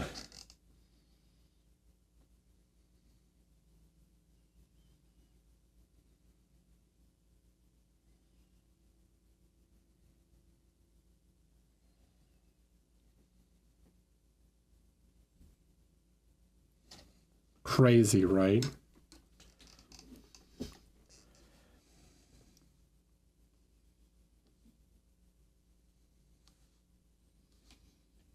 What I mean is, are these the best brushes in the world? Every other brush is garbage. Watch my clickbait YouTube video on why these are the best brushes ever.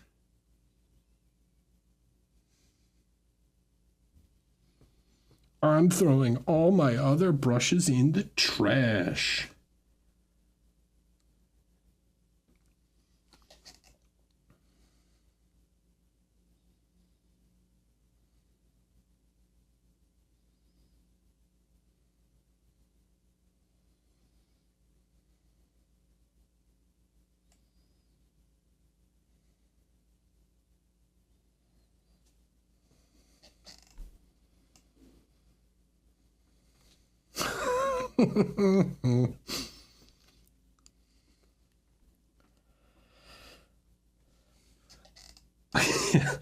I waste sorry Zumi. I like Zumi Kito and Squidmar, but phew, that is the YouTube ecosystem, man. Why I wasted 900 hours using these brushes.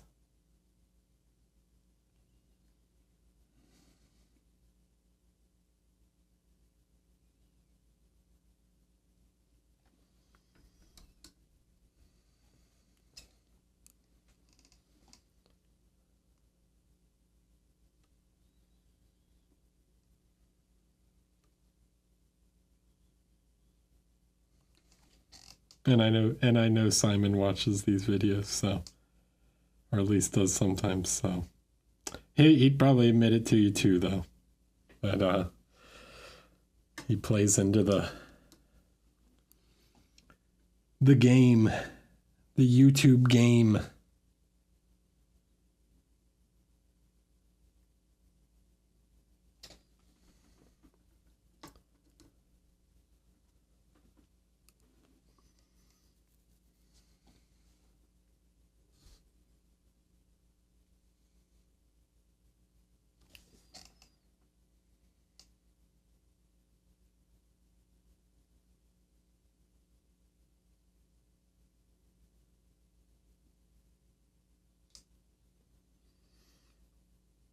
So I'm going for a sort of like silk here, something that's like slightly shinier.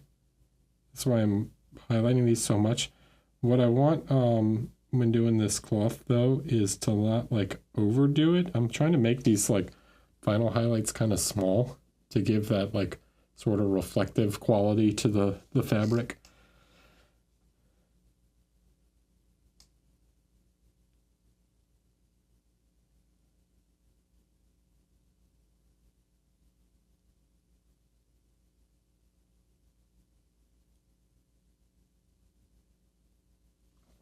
And look, no one, here's what I'll say about one little thing about Simon and Squidmar and those guys.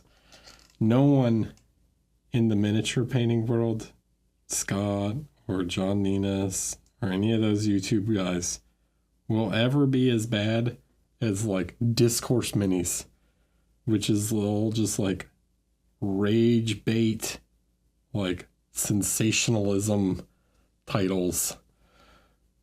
Games Workshop dying? Question mark?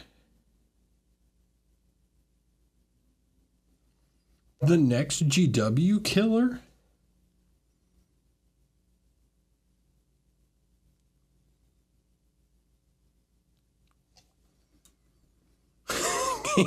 Wait, is that a real one? Because I believe it would be. I actually think, like, Richard, I know you're making a joke, but like, I would not put it past it for that to be like an actual title.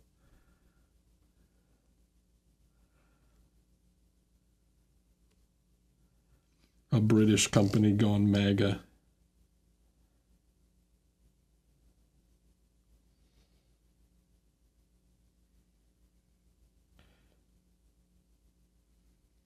Henry Cavill hates these brushes? Question mark? You guys want to come up with like a super clickbaity title for this one?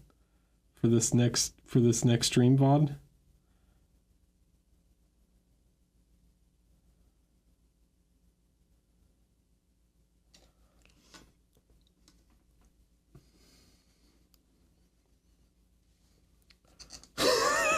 Don't give them any views, okay?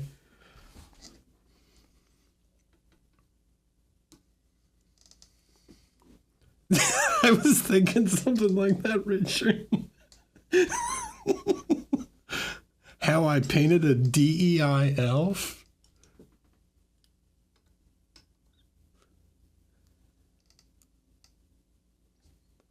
Is YouTube views related money even worth it these days? I don't know. My channel's not monetized.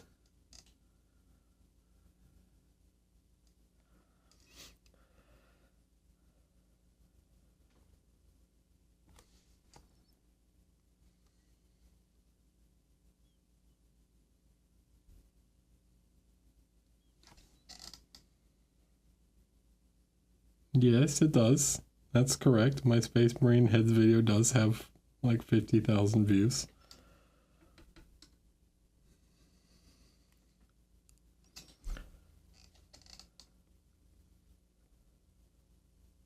I mean, that was sort of the joke, Sebastian. It's...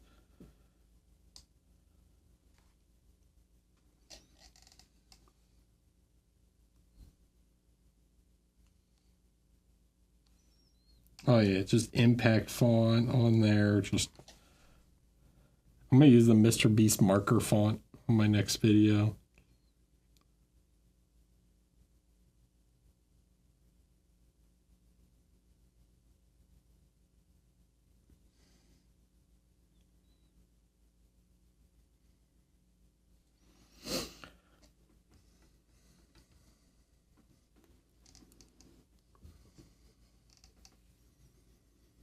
I teach 10,000 blind Twitch chatters how to paint.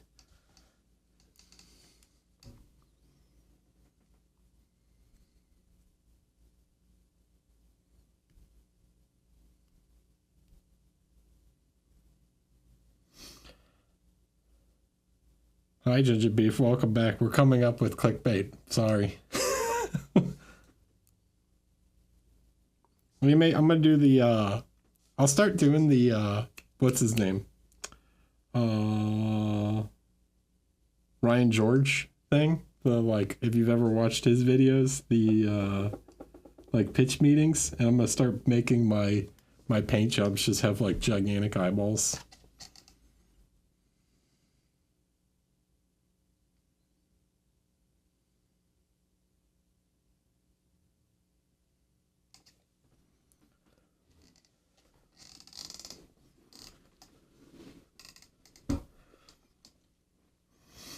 See you, Rikuat.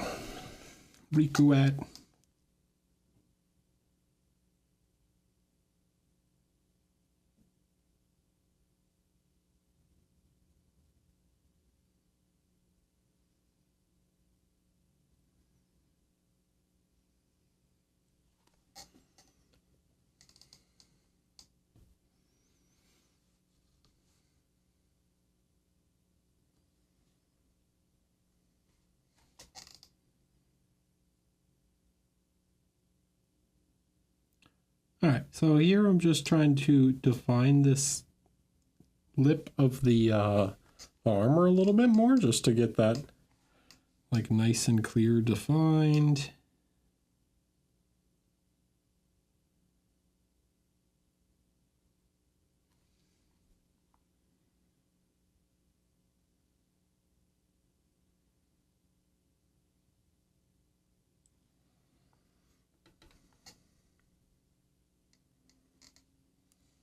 Okay, something along those lines. This is not perfect. There's some blending mistakes and stuff in here, but we can clean that up.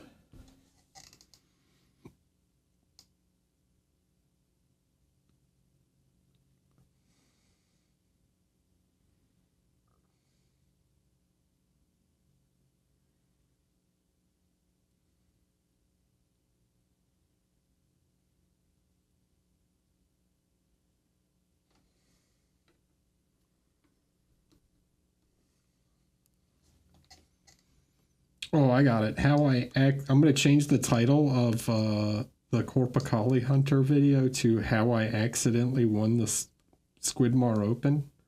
Even though I didn't win Best of Show, I'll just go ahead and claim that I won. I won something. So, you know, it counts, right?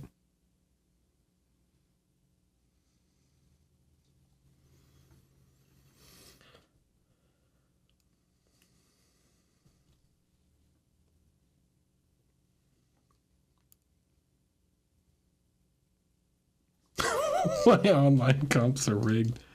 Yeah.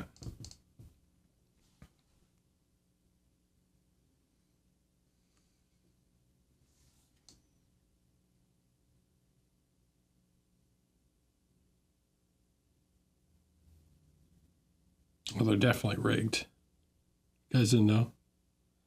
Scripted. It's not rigged, I thought. I thought we were going with scripted. Is now that the Super Bowl's over, scripted's gone. We stopped using scripted.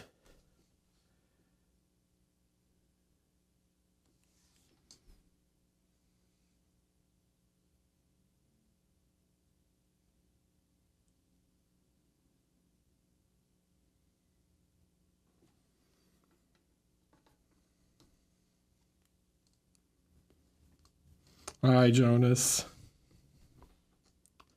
Squidmar open scripted question mark?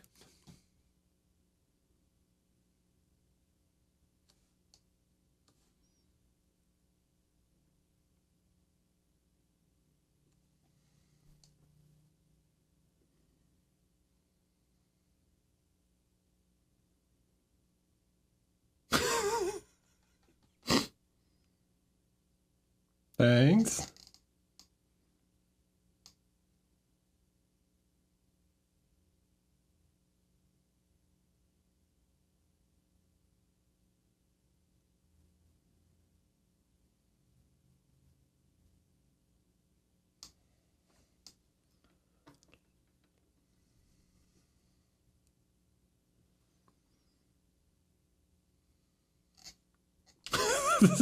The same group of really good painters keeps doing well at competitions. Are they legit? It's all Photoshop, guys. I'm literally live Photoshopping this model right now in front of your eyes. Okay? This is actually all AI generated by Sora. The only thing real is this top left screen right here. Okay? Or the top right. I saw some people like arguing about that in the comments. Also, this video is sponsored to you by BetterHelp. If you dude, people were mad. The comments about that was like, if I just want to really get some comments going, I'm just gonna make the title of my video like this elf sponsored by BetterHelp. I mean, they have a reason to be mad, but geez, dude, that's like half of the comments on that video was.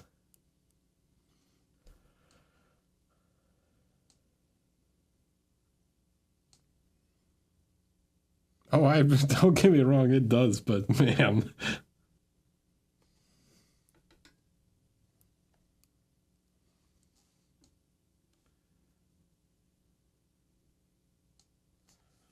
Some hella engagement.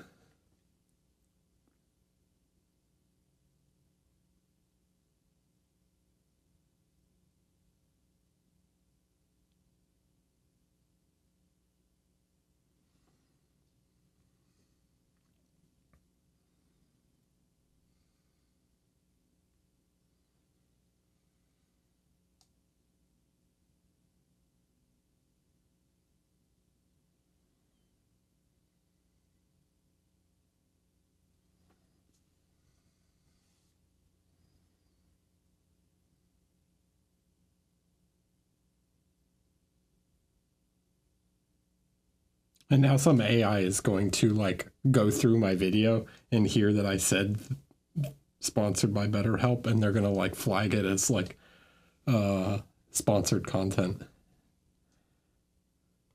This is a joke. This video is not sponsored by BetterHelp. Blah blah blah blah blah blah blah. Okay.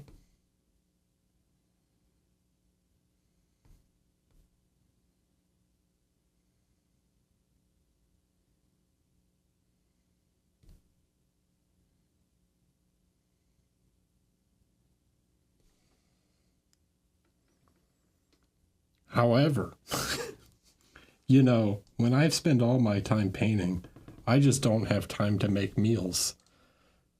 That's why I use Factor.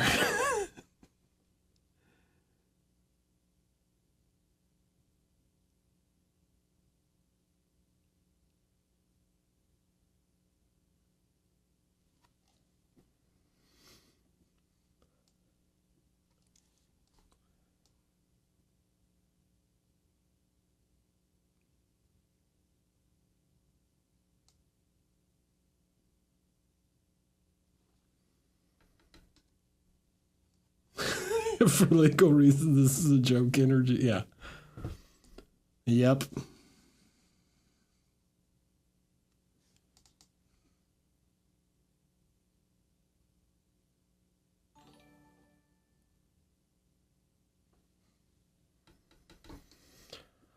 Forever Jinxed.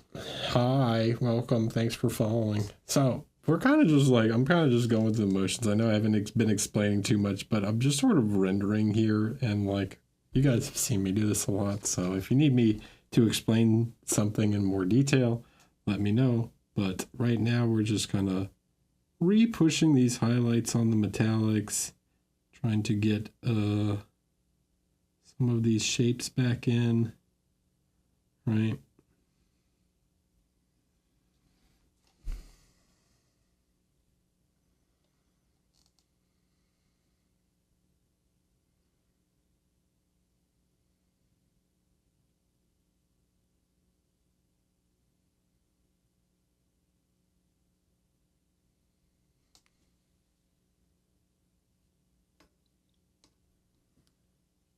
I hear the Crimson Brush is all AI generated also.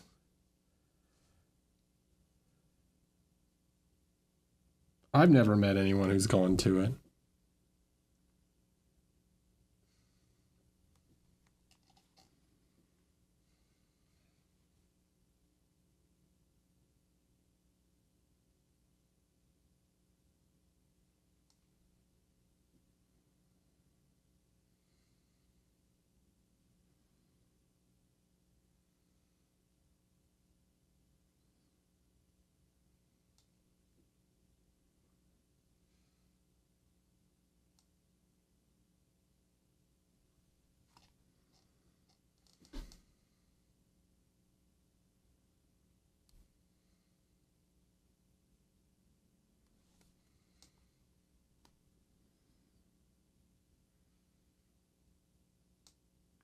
You guys are never going to convince me to get on a plane for 20 some hours to come to Australia. I'm very sorry. You can keep trying though.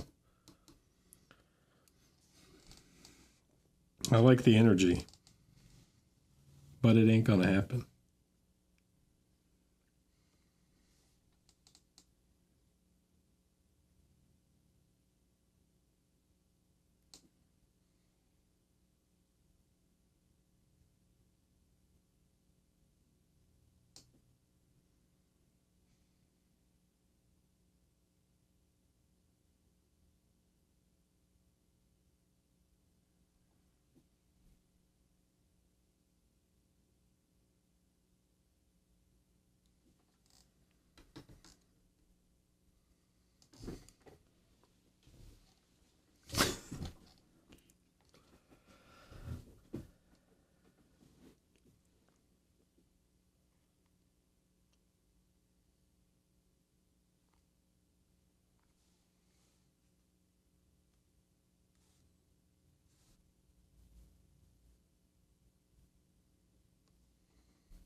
Nah, I've judged with Dave Caldwell. I'm not coming there. Alberta? What's in Alberta?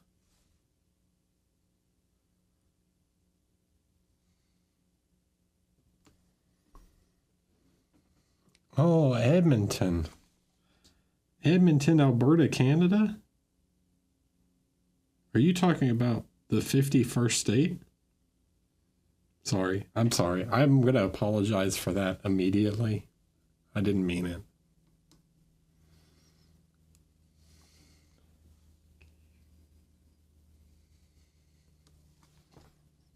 I was sad about it the second it came out of my mouth.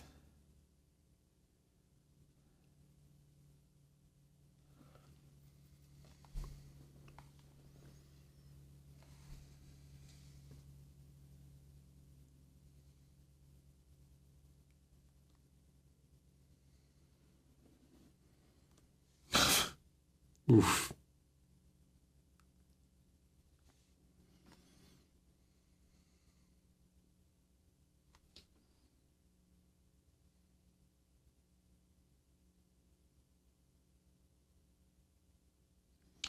Dave Caldwell only gave me best of large figure. We're not friends anymore, okay?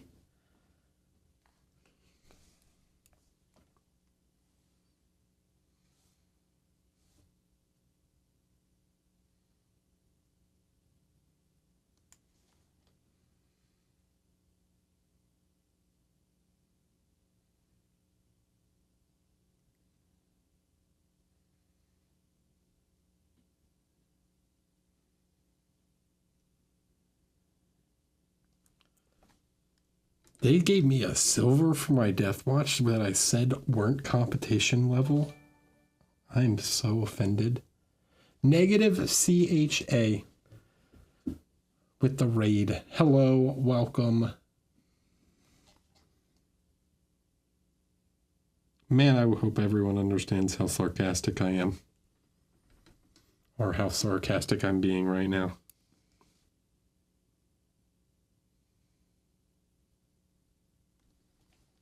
It'll just make so many people mad with this video. This one's not going up on YouTube, guys. glad you're watching it live.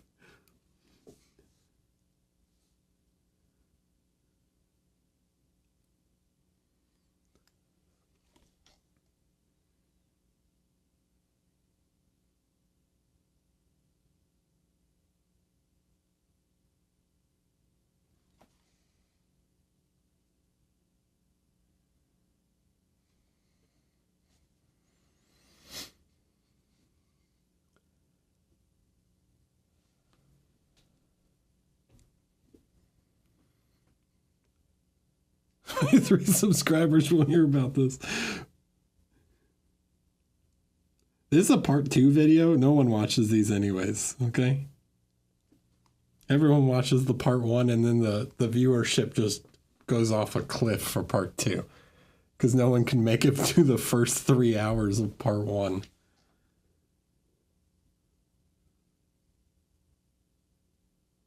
Hey, if you've made it, what time is it? If you've made it 2 hours into this video, leave a comment that says, I'm still watching.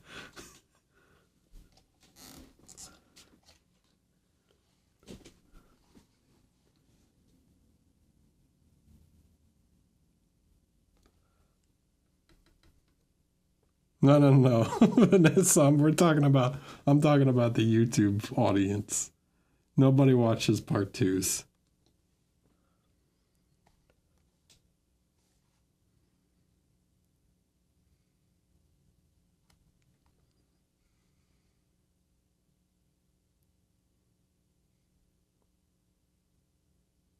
I've got the data to back it up.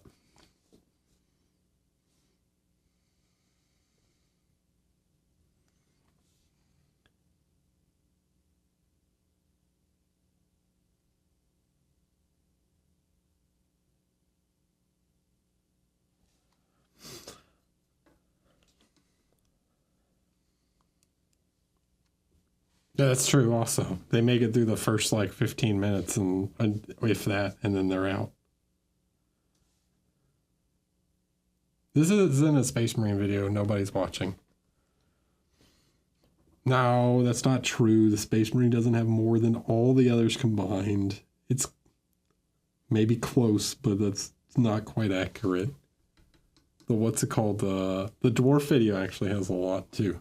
The Spira one.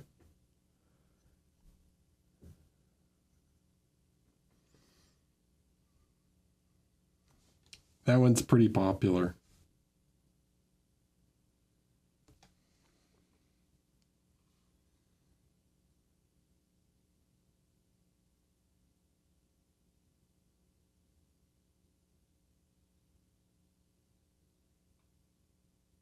So now I can start to play some of these little guys, you know? We're getting back into the fun part. So those little swirls.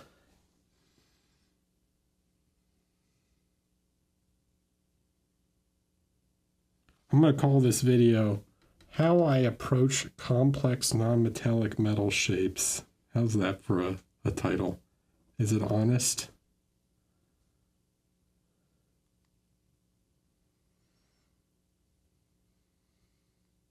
Enjoy Negative. Thanks for the raid. Have a good night. Hope you had a good stream.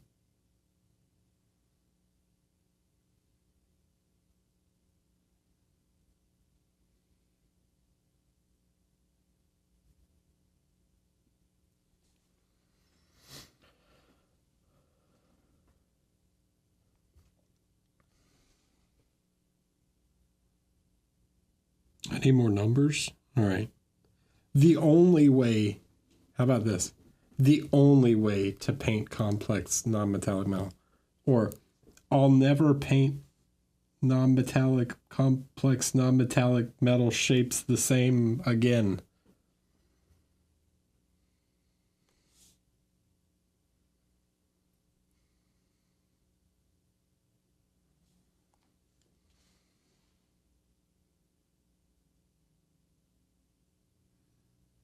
Here's what I actually need you guys to do. This is what I really need you to do. All right, you guys can help me out. I need you guys to clip like the funniest parts of the stream so that I can put them at the beginning of the video and keep people watching. So I can put like a little preview compilation at the beginning of the VOD. So I hook them in, you know? So I can make all those $0 in ad revenue.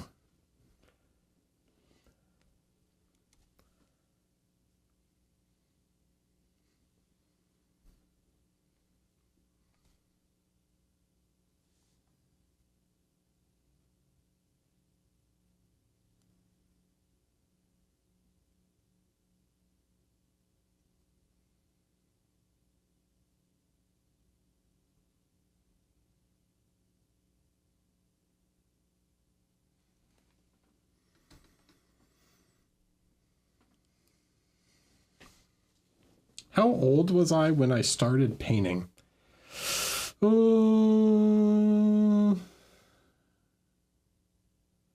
that's a good question. Like painting miniatures or painting models in general? Because I used to work on Gundams before I started this. So as a teenager, I built and painted Gundams. And in my 20s, I started painting miniatures. And I'm now 40. So yeah, it's been a while. I've been painting for a bit.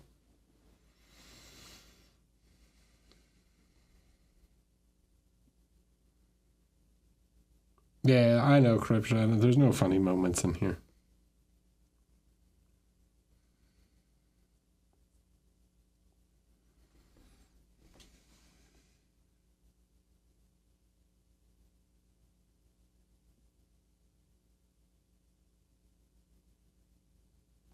One day.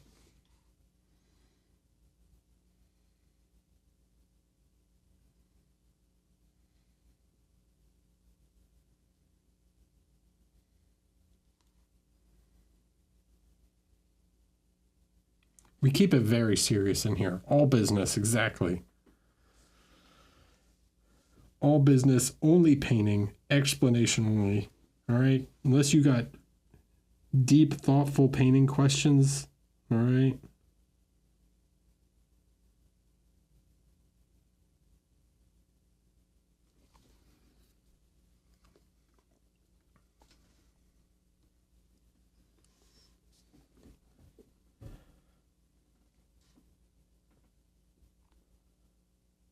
Down Under Plastic. Are those guys still doing that podcast? I don't know. I haven't seen it in a while.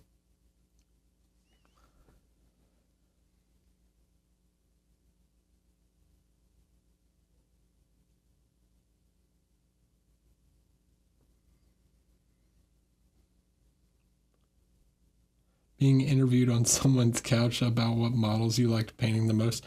I believe that was the my first Monty. I don't know if I was much younger, but that was before COVID. That was pre-COVID. That would have been Monty 2018, I think, is when I did that interview. How'd you paint your Gundams? How? With an airbrush and lacquers?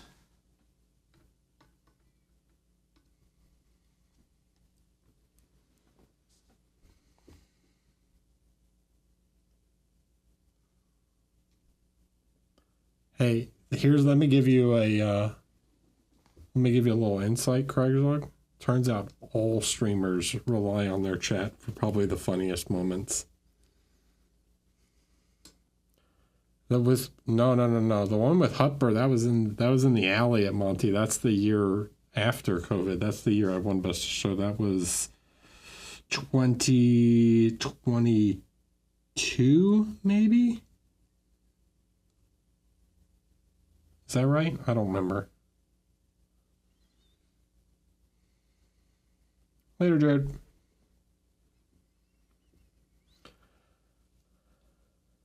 I've been enjoying Plastic Posse a lot lately. It's more scale modeling oriented. Oh, okay. I don't know who that is. Look, all I know is I'm 40 years old, I'm a white guy, and I have opinions on things, so I probably need a podcast.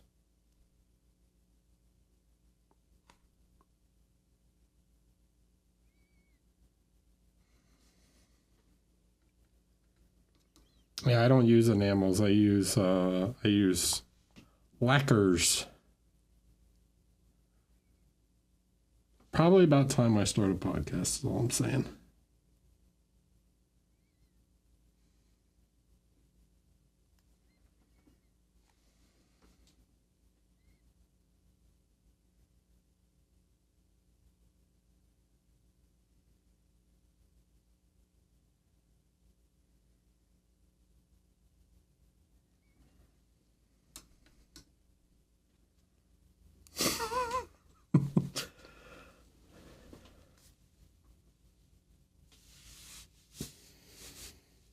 I heard Spanish poured out a bottle of vintage wine when they saw an American win. I don't what? What? I don't understand that one.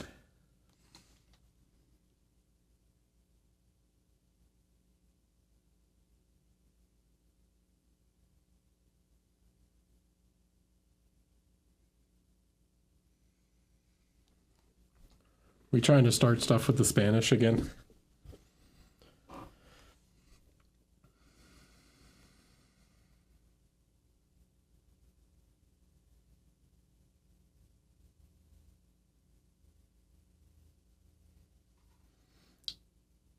Because it's true. When you turn 40 and you're a white dude, it's time to start a podcast. It's just how it is. It's like mandatory.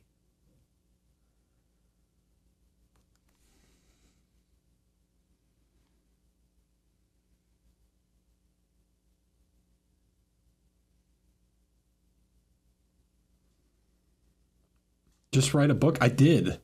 I, in fact, did write a book. You can buy it on Game Envy. It's called The Art of Eric Swenson, and it's part of a series.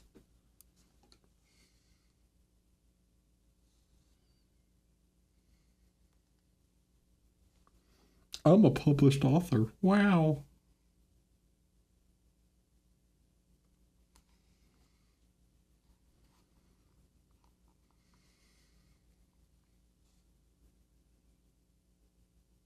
Where are you, Vanessa? In the US or are you in somewhere else? Because in the UK, you got to order it from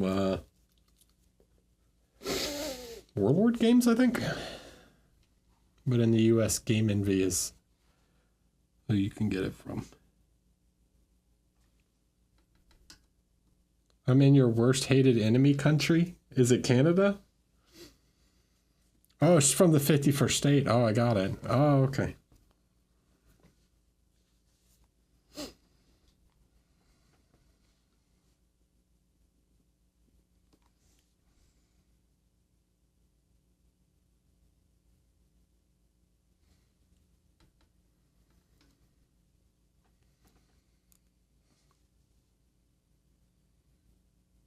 What would the title of my podcast be? Whew.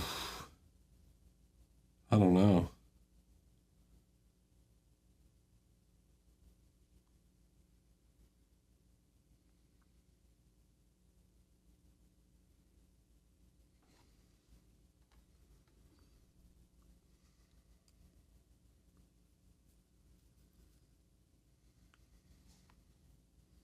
Worst hated enemy? Nah.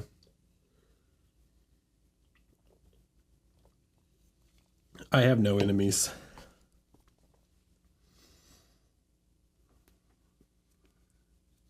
Except for Philadelphia.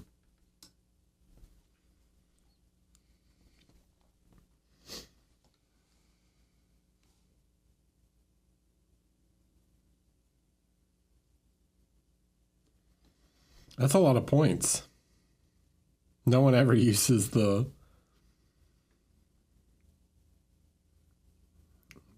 No one ever uses the channel points. I actually don't even know what they can do. Maybe at some point I'll make something to do with them.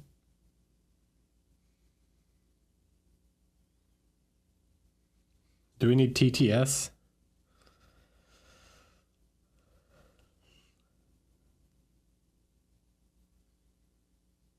No.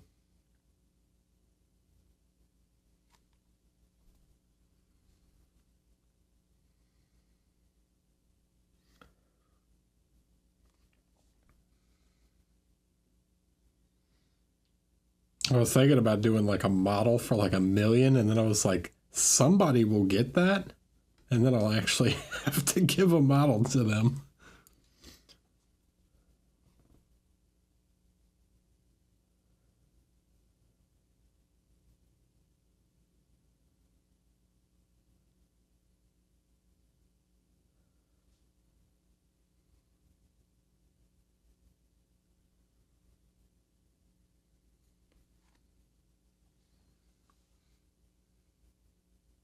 You say that, you say I'm safe, but eventually it would happen. And multiple people would like hit it at the same time. It'll be like 5 years from now, and it'll be like 10 people will be like, oh, by the way, it's time to redeem my 1,000,000 points.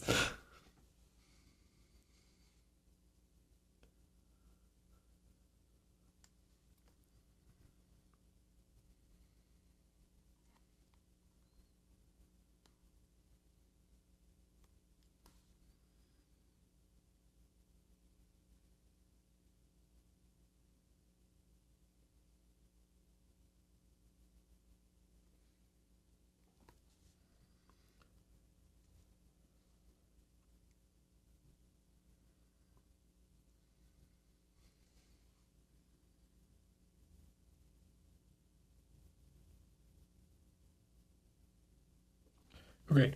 Yeah. All right, it's just starting to come together. So you can maybe, let's zoom out a little bit. So you should be able to see sort of the shape of the dragon head coming together a little bit in terms of like metallics. Let's put them on black again. Let's look at them on black. Yeah, now it's starting to look a little shiny, right?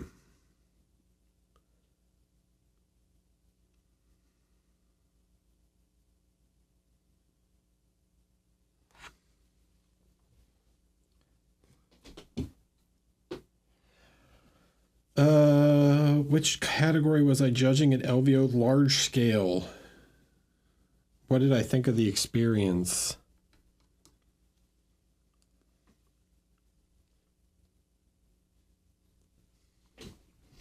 Now that's pod racing. It was not the best judging experience I've ever had. I'll leave it at that.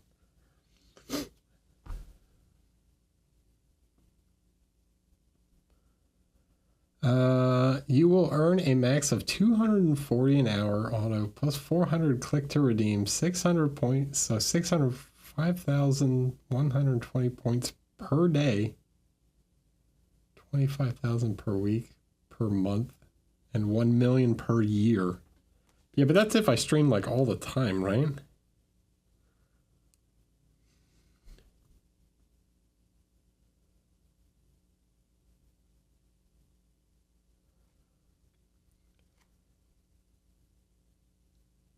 I'll give you my short thoughts, Vanessa. This is honest feedback for the competition. There was only about 200 models, 200 and some models. I think there was too many judges for the painting competition. I don't think we needed as many judges as we had. It probably would have been more. How do I put this? It probably would have been more consistent across the categories with a smaller judging team, and probably also gone faster. But that's about what I think. I think it was just a little unnecessarily complex. But it's also their first time running painting competition, and hopefully they take feedback, so should hopefully be better next year.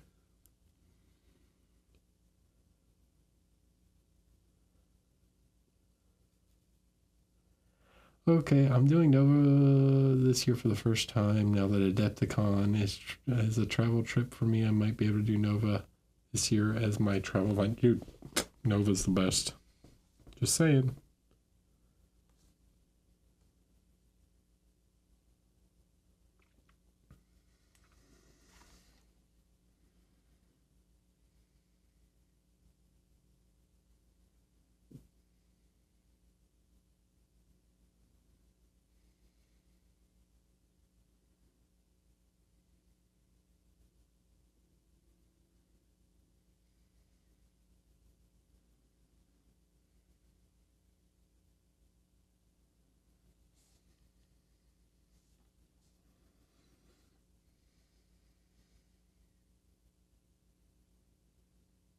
What makes Nova so good?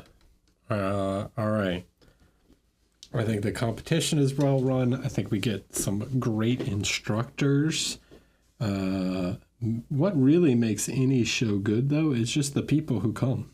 So really it's about the people more than anything, and I think we have a great crew that comes to Nova.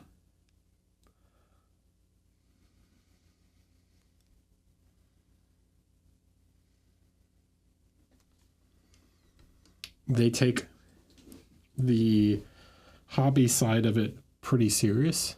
They give us quite a lot of support.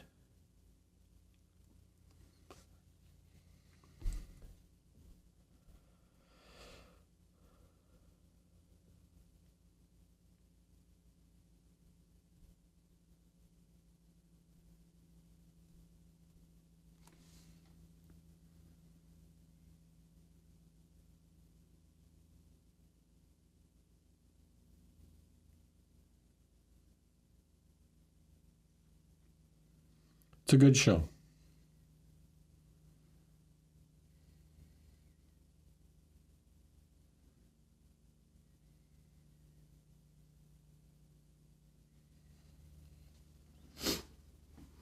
All right.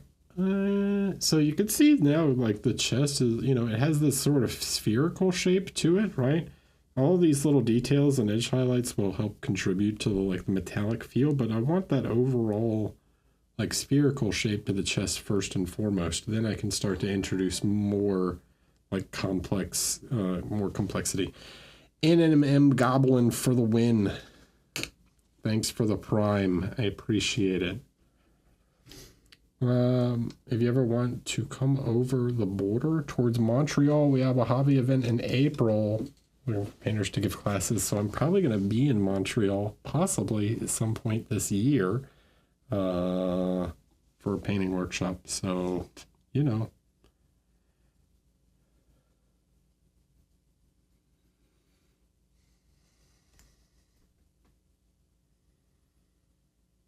But just remember, Montreal, all right? When you become our 51st state, you're going to have to start speaking you have to start speaking American. I was about to say English. We're going to have to start speaking American. All right? We speak American in America.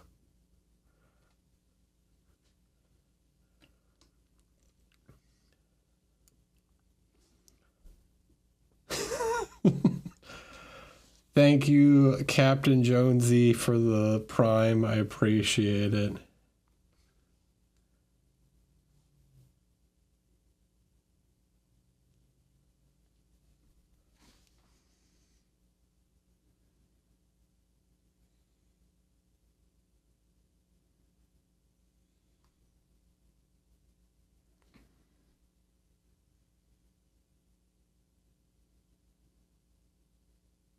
Please no one get mad at me. I'm just joking. It's all a joke.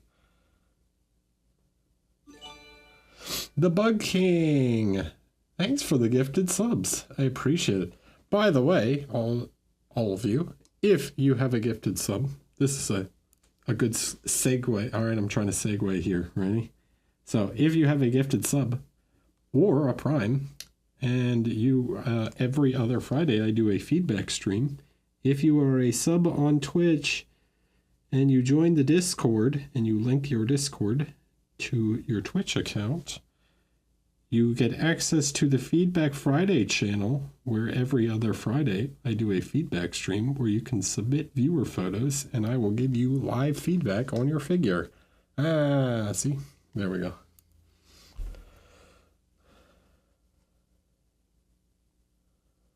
If you gift subs, do you get to submit extra models for feedback? I'll be honest, I don't even really pay that much attention to the names that people submit. I just look at the figures, so I probably wouldn't even notice if you submitted 2 figures. Unless you put them literally like in the same post. If you like waited like a few days and posted the next one, I'd probably be like, okay. But now that you've said that, I'm going to keep an eye out, trying to game the system.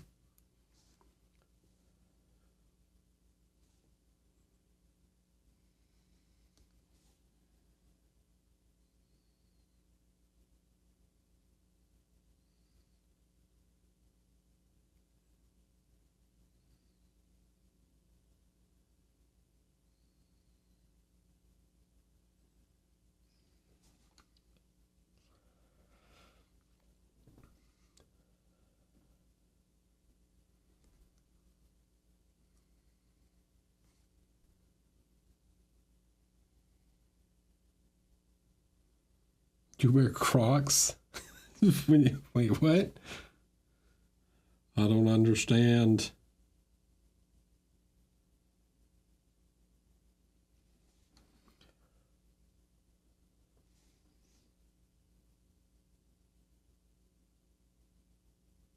Guys, I'll tell you something though. All right, if you want to know something about me, this is a little view into Eric Swinson's life. All right, this is a secret. Okay, ever since I became a professional miniature painter, the amount of sweatpants wearing has gone way up. All right.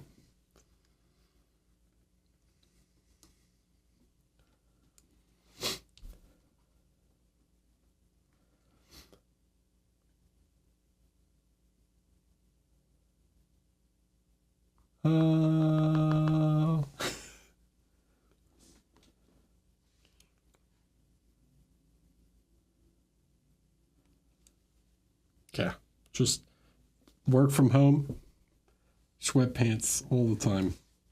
You got to be comfortable when you're sitting at a desk for 10 hours a day painting miniatures, all right?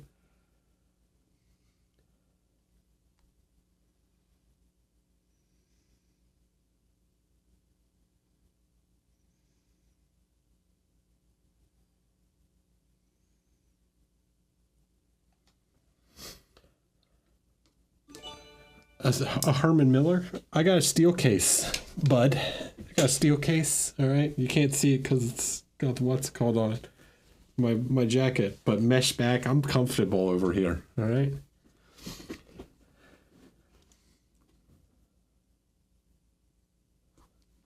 Oh, they're black. Black sweatpants for sure.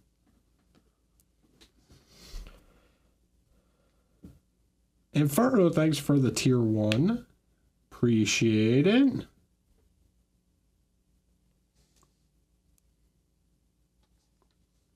You guys want to, this is a legit tip, all right? Here's a real life hack for you guys. This has nothing to do with painting, okay? Mini Herman Miller and these other chairs, right? These expensive office chairs, okay? They're really expensive, right? And to buy one new is super costly. However, offices tend to buy them in bulk, and these companies, like Herman Miller, gives bulk discounts to them. But when these companies close, what do they do with all the chairs, right? These are expensive chairs and desks and things. Well, what is this hype chest? I'm going to open it. Open the hype chest. Oh, we got an emo here. There you go. Choo-choo. These expensive chairs, right? Well, what they do is these liquidation companies come in, these office supply liquidators, and they buy up all the chairs, and then they resell them. So often you can find local places. If you live in a decent-sized city, you can find office resuppliers, right? Office supply companies that sell used, like high-end office furniture for really cheap. So the chair that I'm currently sitting in is a $700 chair, except for I paid $150 for it at a reseller, and it's like a nearly brand new chair because it was like some conference room chair.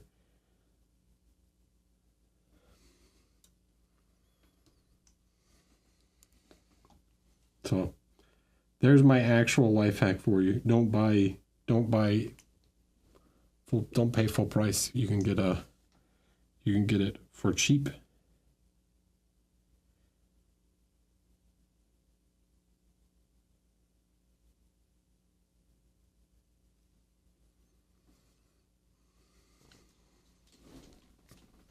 Sure, you get a decade of warranty, but you know, I paid $150, so if I need to go buy another one, I just go buy another one. And then I saved $600 off the price.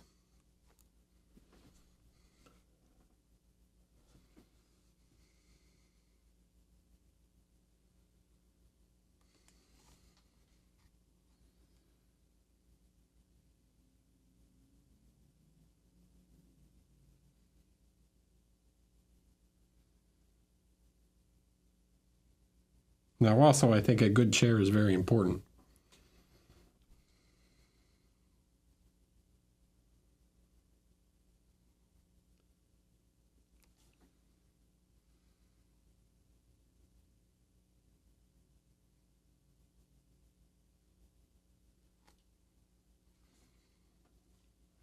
Hi, Zambies. Hello, how are you? We're just talking about office chairs and resupply liquidators and stuff in here. Just talking about how to get cheap furniture.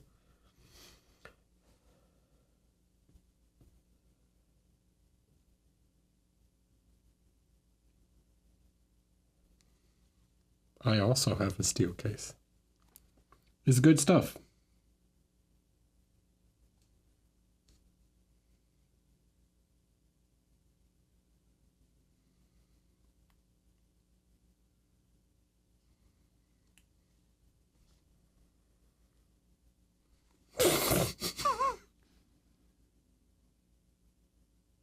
Yeah, somebody clicks on this video in the very start of the video. They think it's going to be about painting, and like they click on the start of the video, and I've done a little compilation of all the clips, and it's just going to be me talking about like office chairs and like layoffs. And so when so guys, when companies lay people off, they have to liquidate all the furniture, okay? Now's maybe not the best time, or maybe now is a great time, you know, like all these companies are reinforcing like ending work from home, so they have to buy new furniture, right? I'm just saying it's a buyer's market right now.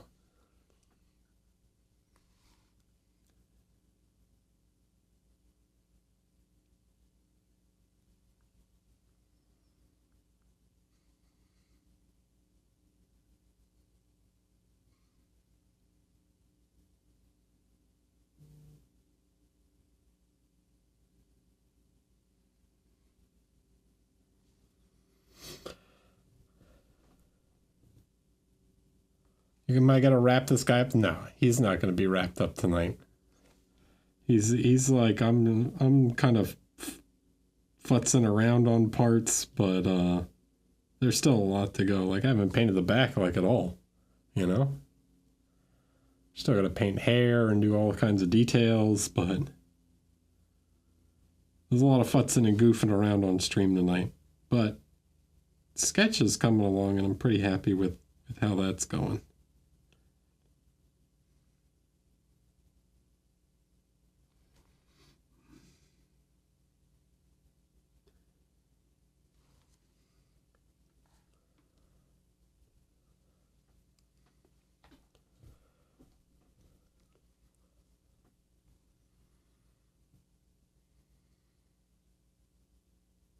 Any other stuff? Well, this is not financial advice, okay?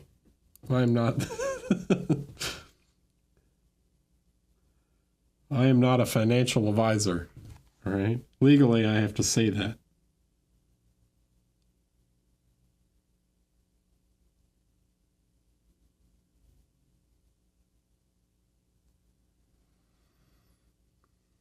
Tax tips.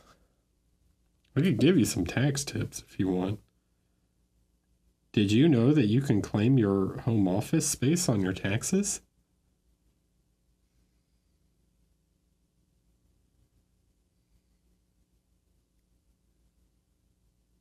I claim this room I'm in right now on my taxes.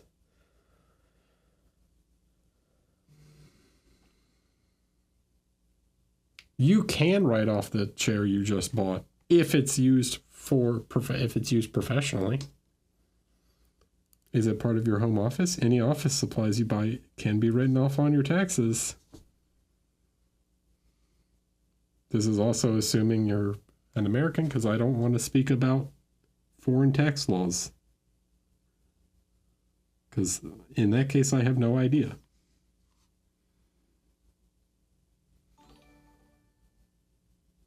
But I can tell you that in the US, you can.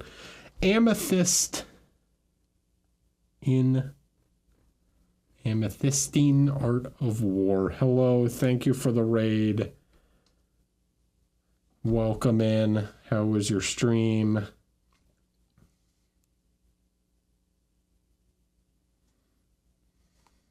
Yeah, but here's the thing about a home office. I'll let you know this, okay? It's required that its dedicated purpose is for a home office. So it can't be like your man cave / home office, okay? The only thing that happens in this room is painting figures. All right, this is my studio. All right. I never play video games in here on my computer. If the IRS is listening, never. I take my laptop into another room and I play.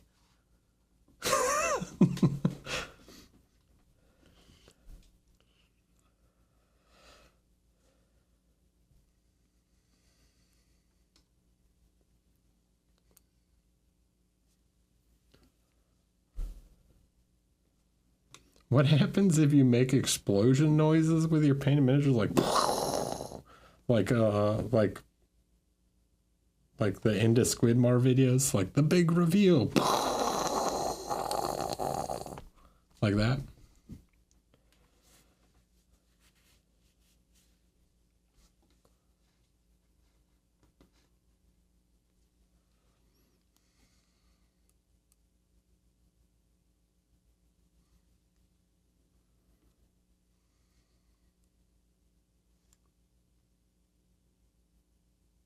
No, that's all. This is part of the job. See, I'm streaming right now, and your entertainment is part of my job.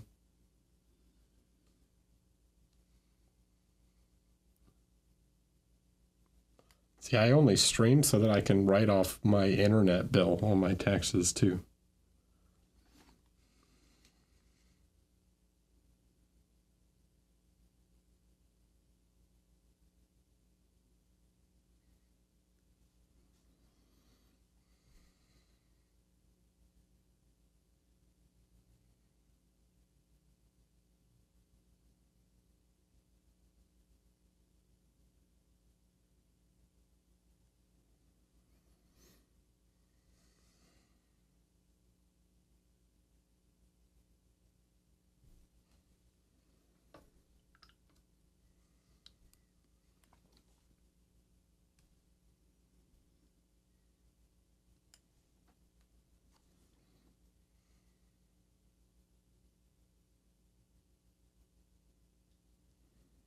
Once again, this is not financial advice. Please don't listen to me for any actual financial advice. Do your own research and speak to a tax advisor.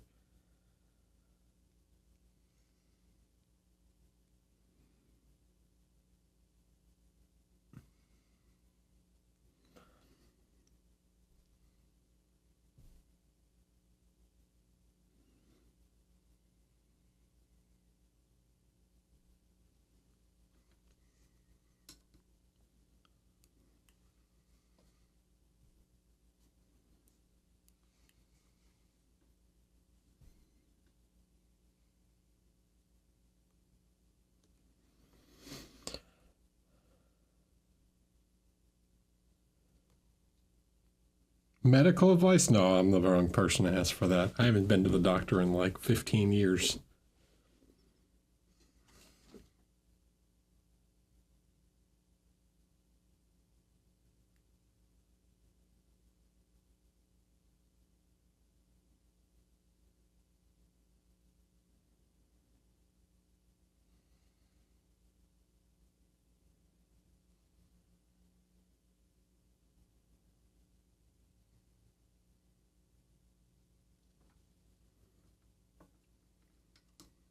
Yeah, I wouldn't ask this guy that. No, not Newports. Get out of here. I don't smoke Newports.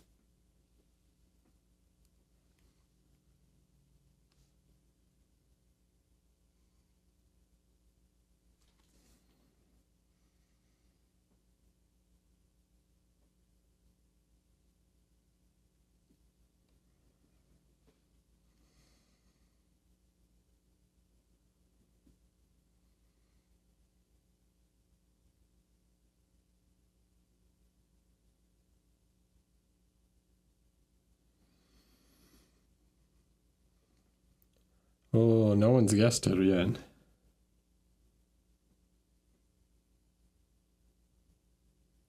And I'm not going to say on stream because I'm not going to advertise what cigarette brand I smoke on.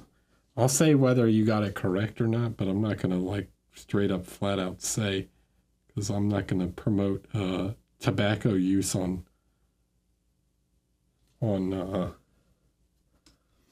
stream, all right? It's bad for you.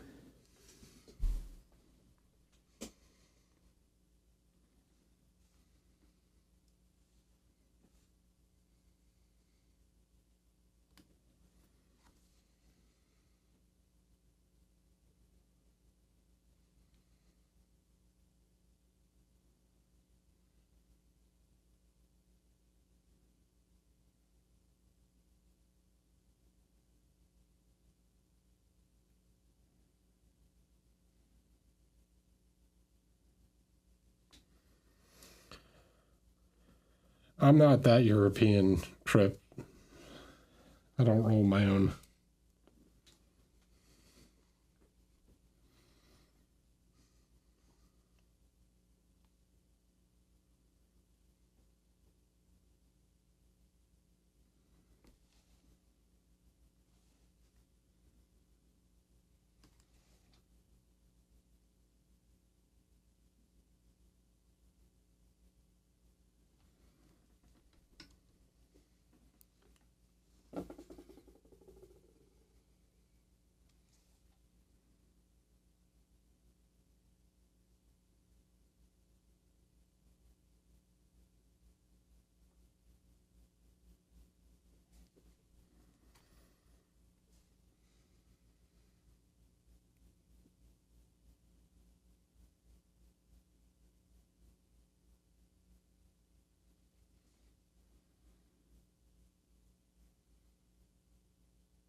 Close. Not quite right. What camera do you use for streaming? It is a Panasonic DC-G95 with a Leica something or other. I always forget the actual lens.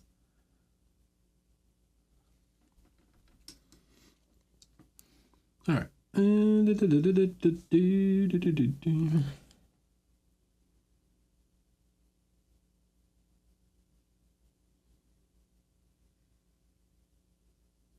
Some Leica Vario 4/3 whatever lens that does nice zoomy zooms. So I can go, and we can get even closer than that. We can get like really close. Super zoomies.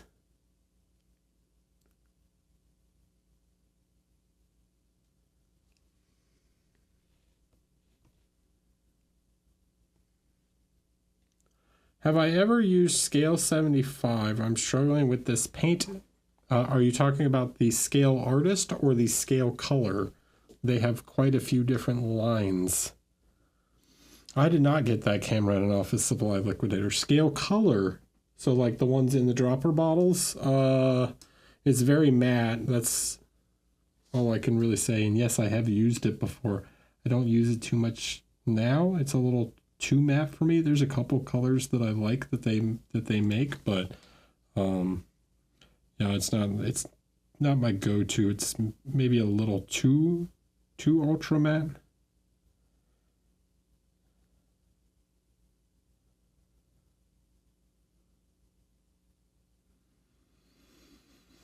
Scale Artist is the one in the tubes.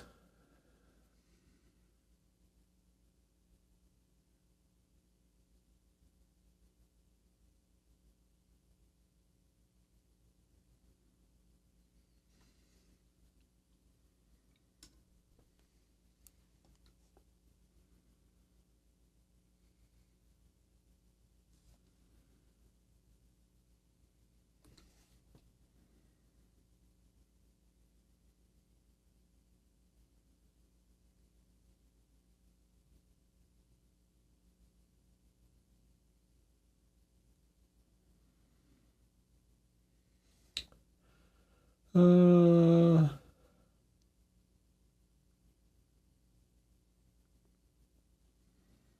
yeah, well, I'll tell you guys, this is nothing against the scale artists. They're seem fine, but I'm not a fan of heavy body acrylics. So,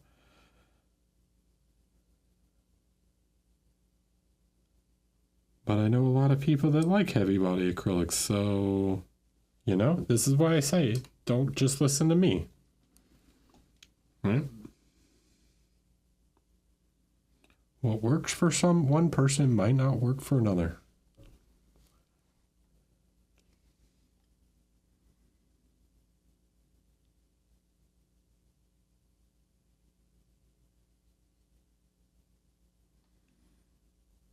I've never tried the too thin coats. I know nothing about it.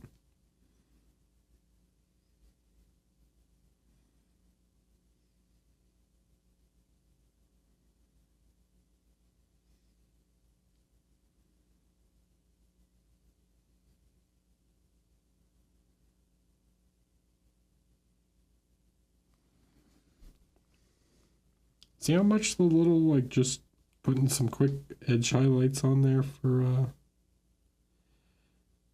helps out, like, really starts to give that metallic-y sheen, right?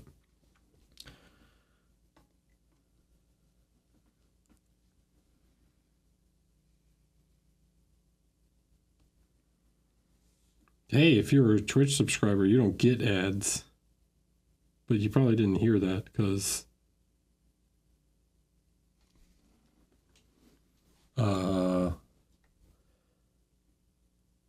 you're behind an ad right now. Anything in that Mindworks series you liked? The sort of heavy body, not heavy body? The Mindworks is fine. It's okay. I don't, again, not a big heavy body guy, so.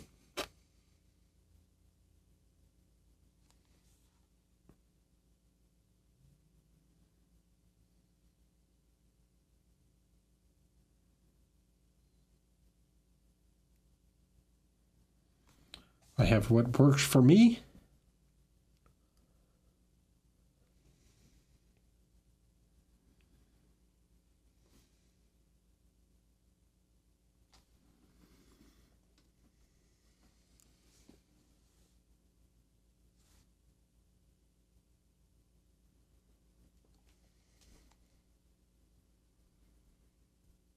Oh my god, there's so many. Turbo Squid and, or is it Turbo Dork, something Squid and Tamiya and Mr. Color and Vallejo, AK,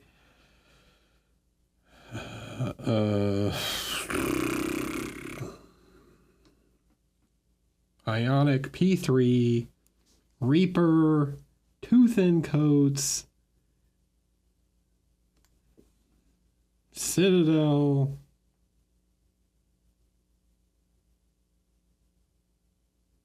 it's a million.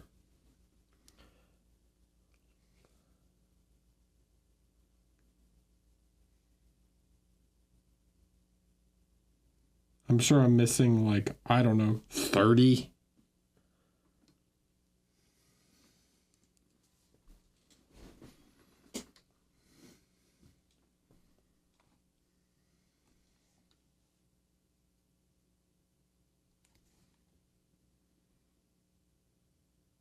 Oh, Army Painter,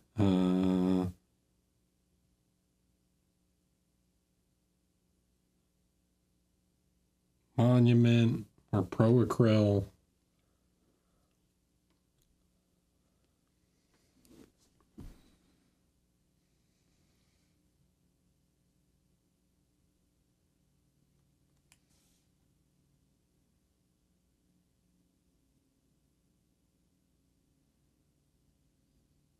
Chimera, Scale.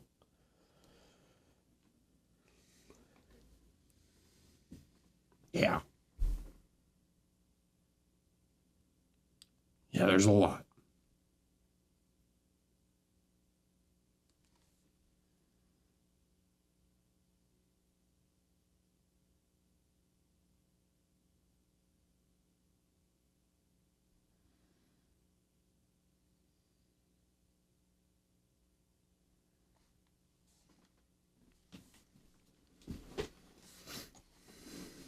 Hell yeah. I'm painting all my miniatures and Gundam markers from now on.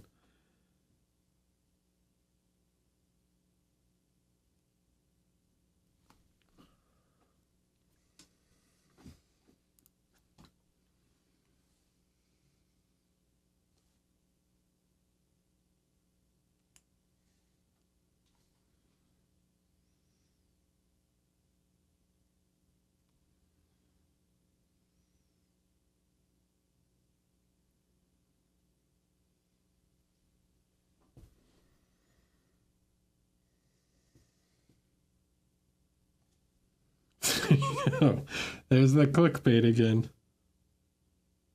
I'm throwing out all my paintbrushes. These markers made me throw away all my paints.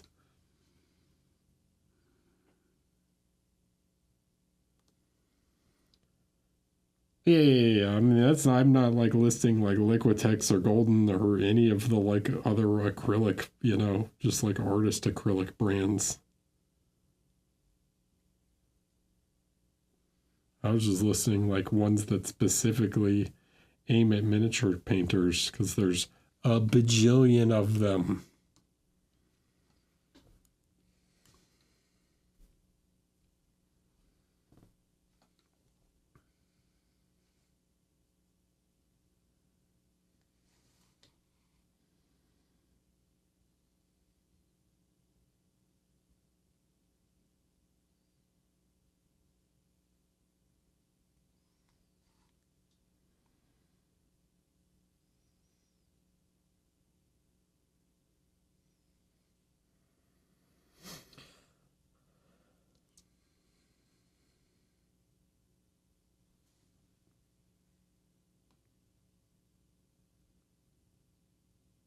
You could have gone with oversaturated, Richard. That would have been like way better. I mean,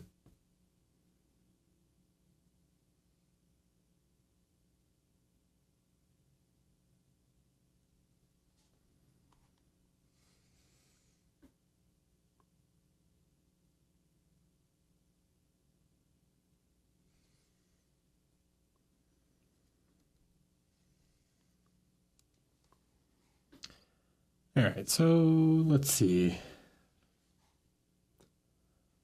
So far, I think he's looking pretty good, pretty okay. He's looking pretty okay. Like it started to come together a little bit in terms of like general shape and everything to the armor. Is all of the colors like where I want them? Maybe not. Is the values right? Maybe not perfect yet, but I think it's getting there in terms of the general level I'm looking for. Right? Like the sketch, at least for the armor, is kind of working. Yeah, what I would typically do at this point, right? That's a bit of a longer sketch on the armor. I'm going to paint this in real quick just because it's bothering me, it being white like that. So I'm just going to like cover it with black.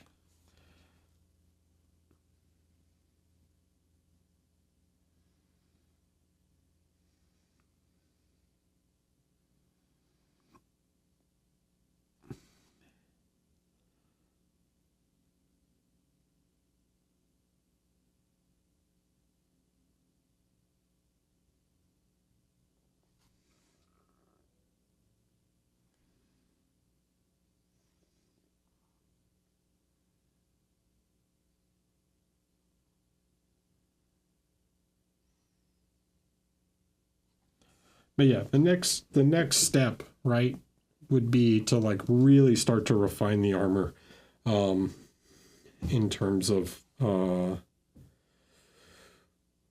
where to go from here, right?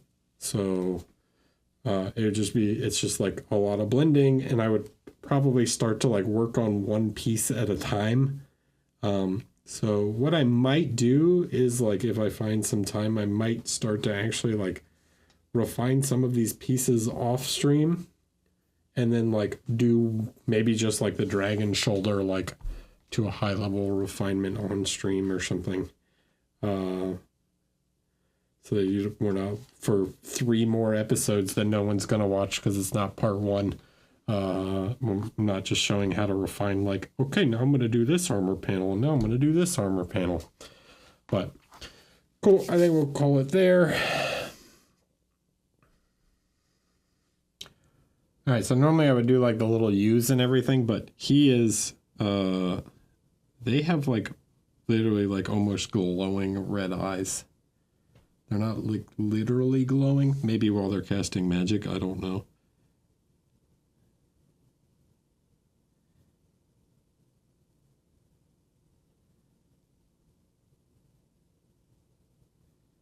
But I want to go pretty intense red.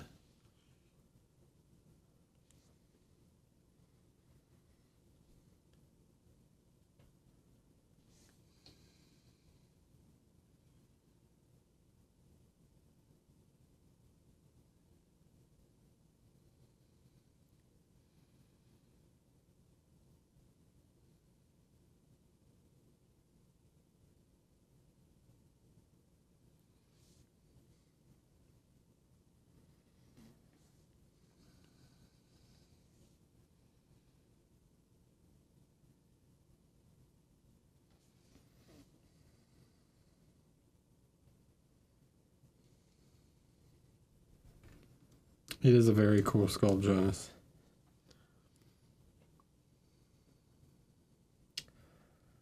So now you can see that like warm gray we used for the like whites of the eyes is not so white anymore, right? Or not so reddish.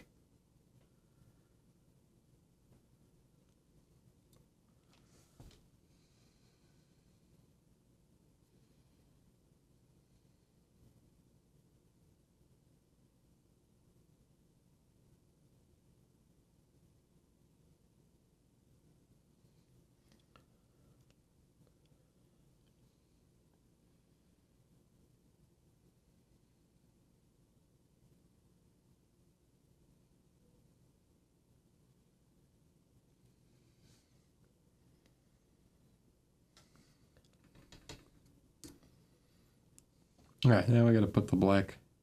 I don't think I actually want to use like pure black here. I think I'm going to do like a dark red for the iris. Again, make that like if you kind of overdoing it, which will give a subtle like effect that his eyes are like almost glowing. Right? I'm not trying to paint OSL or anything, but like a cat's eyes, you know?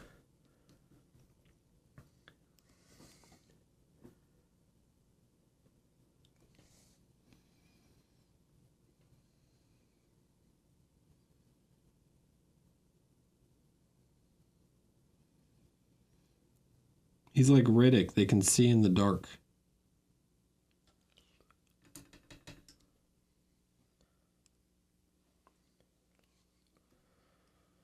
You guys seen Riddick? You seen Pitch Black? It's a pretty good movie, I'm just saying.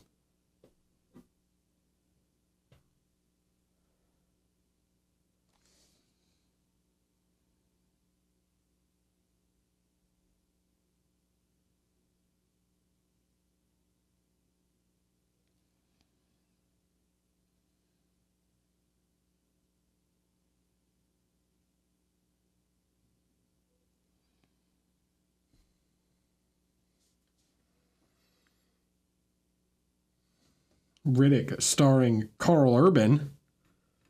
Since we were talking about Carl Urban earlier.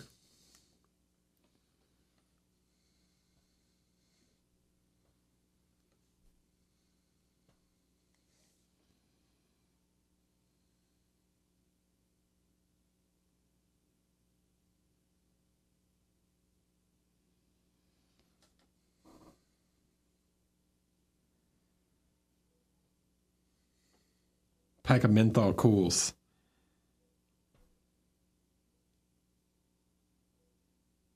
Go see a witch doctor and get a shine on your eyes for a pack of menthol cools.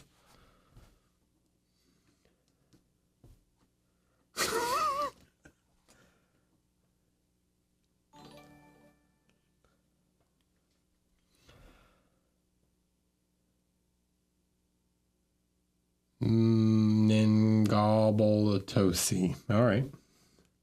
Hi. Hello. I'm sure I butchered that, but welcome. Thanks for following.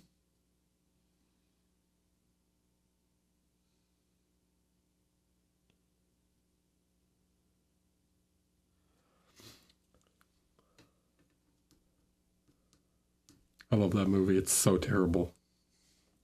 It's really one of the not Pitch Black. Pitch Black's great. I'm talking about Chronicles of Riddick. It is one of the campiest good bad movies.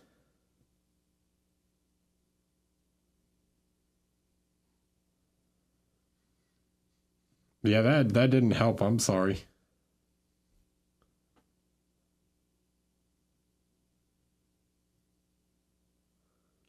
Yeah, exactly. One of the movies of all time.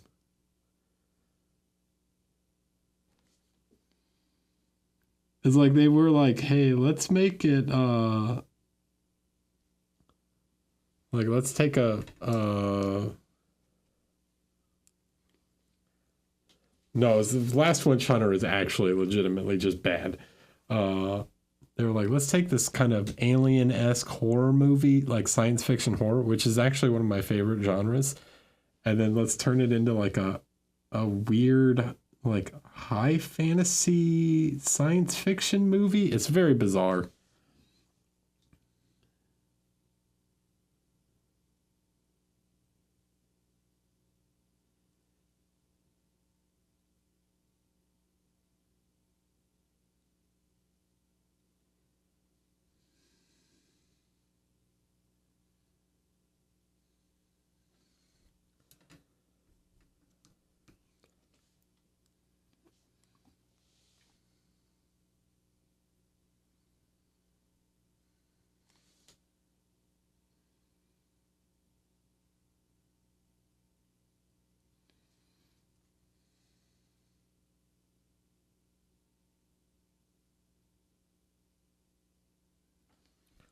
That's okay.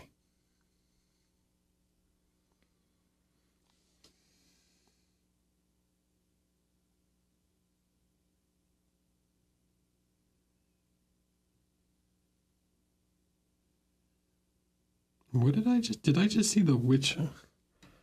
Last Witch Hunter. I thought it said was fire. Last Witch Hunter was fine because it was just Vin Diesel fan serviced himself. I did not, but I played the video game Escape from Butcher Bay. That game was actually awesome. I thought you said the Last Witch Hunter was fire. I was like, what?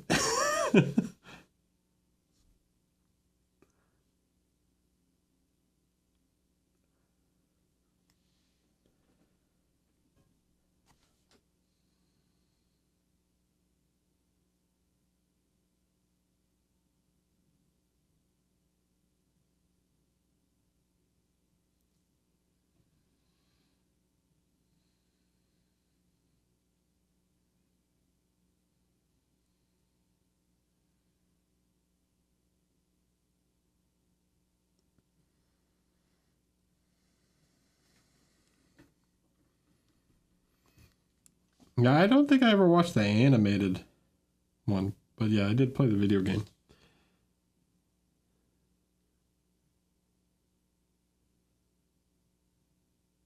And Escape from Butcher Bay was actually a pretty cool video game.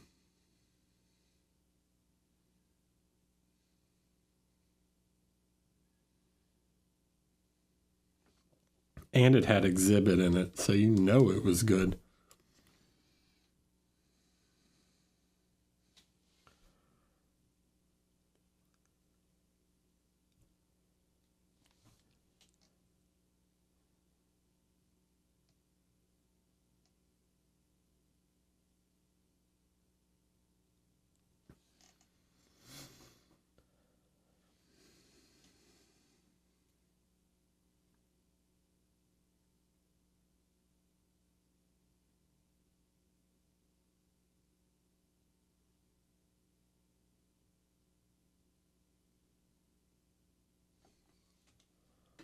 He was ready to pimp your ride, Doom.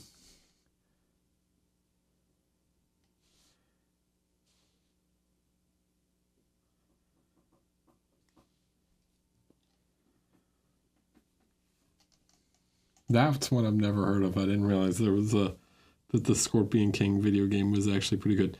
Because what was the other one I'm thinking of? X-Men Origins Wolverine, the video game, was like way better than the movie. That game was pretty sick. I think they were just making an X-Men, a Wolverine game, and like it happened to coincide with the movie, and they're like, tie them together.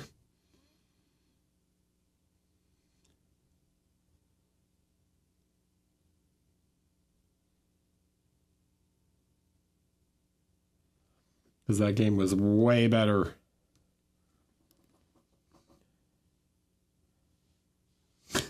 Exhibit has never made a bad movie. Yeah, I don't know.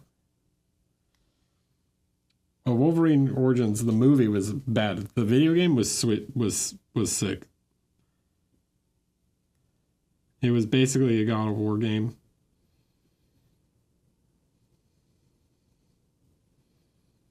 They're like, what if we just made God of War with Wolverine in it? You're like, yeah, okay, I'm in.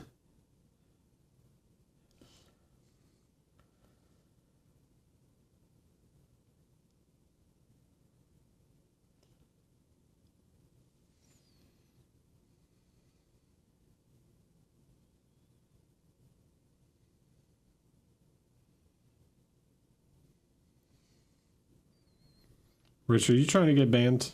You trying to get timed out? All right. I thought you said intelligent things in the chat.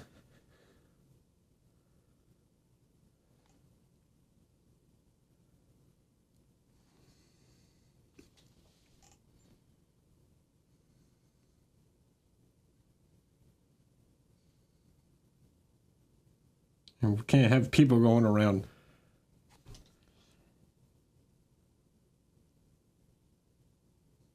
claiming X-Men Origins Wolverine was good.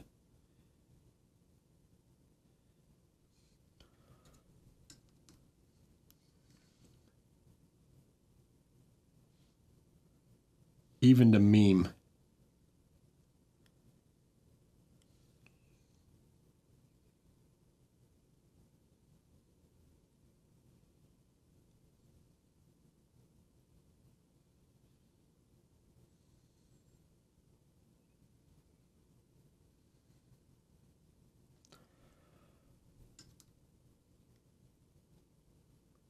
Yeah.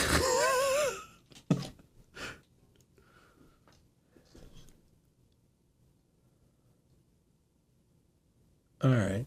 So, in general, I like how his face is. There's maybe just needs a little bit more light on the jaw. Been kind of going back and forth on the chin, on like just how much to push the light on the chin. Because I really don't want to overdo it.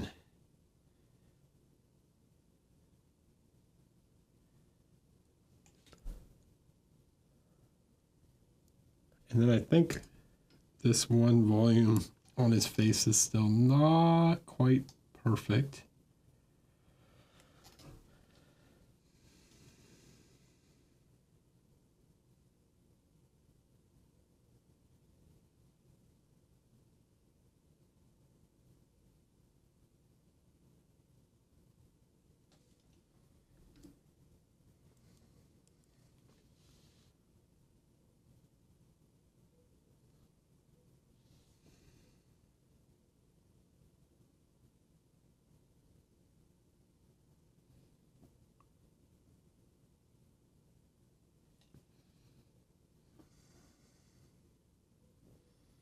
It's closer.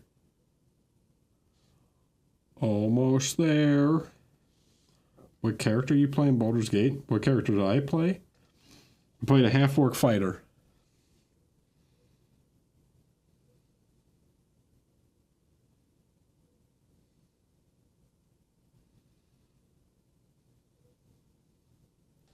Big strength boy smash.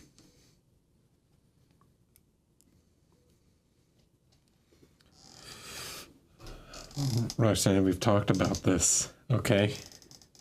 We've talked about this. No one is making you paint 32 millimeter models, all right? If you don't enjoy it, paint something else. Don't focus your effort on crap you don't care about.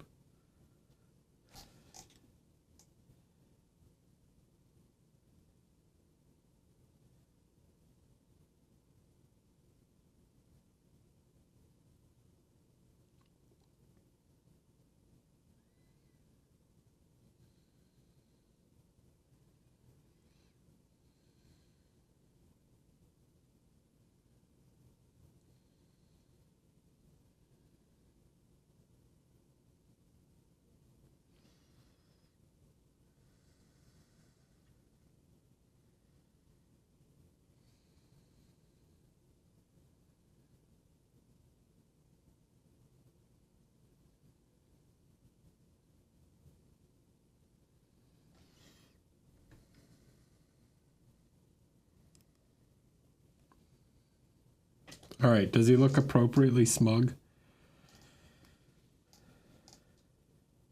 No, well, you can't play a full orc you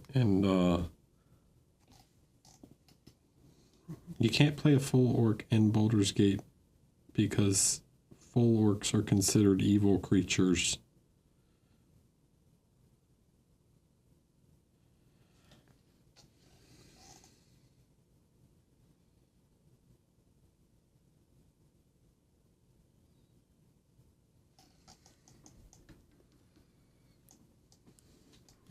Not a playable race.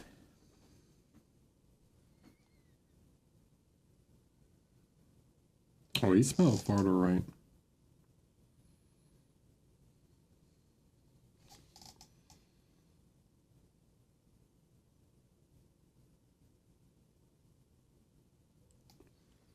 Somebody's getting a whipping for it.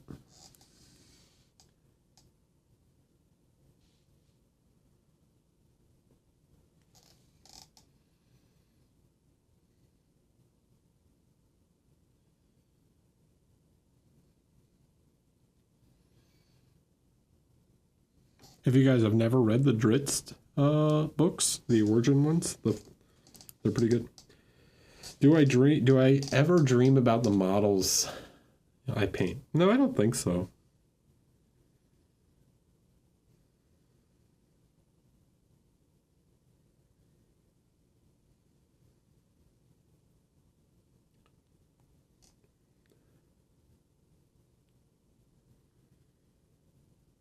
I also don't tend to remember my dreams that much. So, there's that.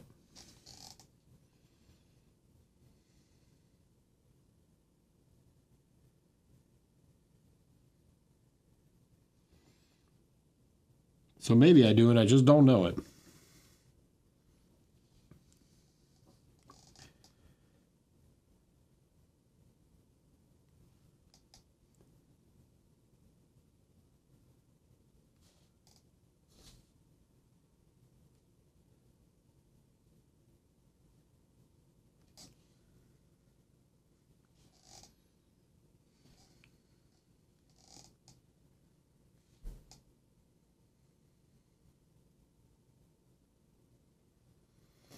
Thanks, Orgo Classed. Appreciate it. Enjoy. Have a good rest. All right. Yeah. So there's kind of a look of his face. All right. So eyebrows, huh?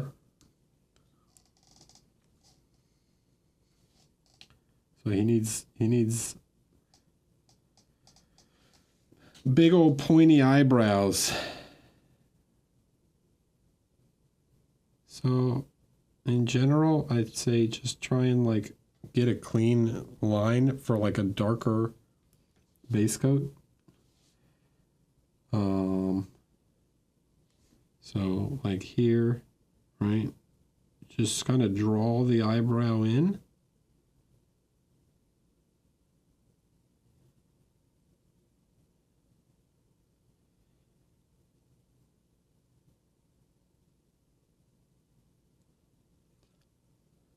You guys probably can't see that at all.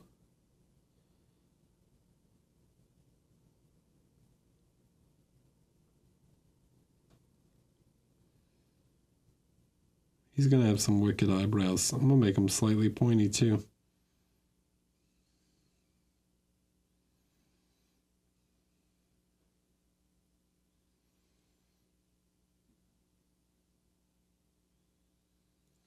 All right.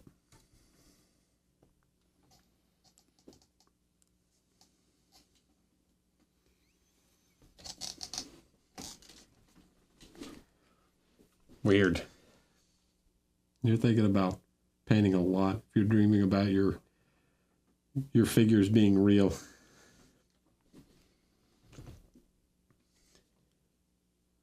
Or like they're actual people. Like are they toys? Toy Story come to life or actual people? All right, so the next thing I'm doing is I'm trying to paint like little lines.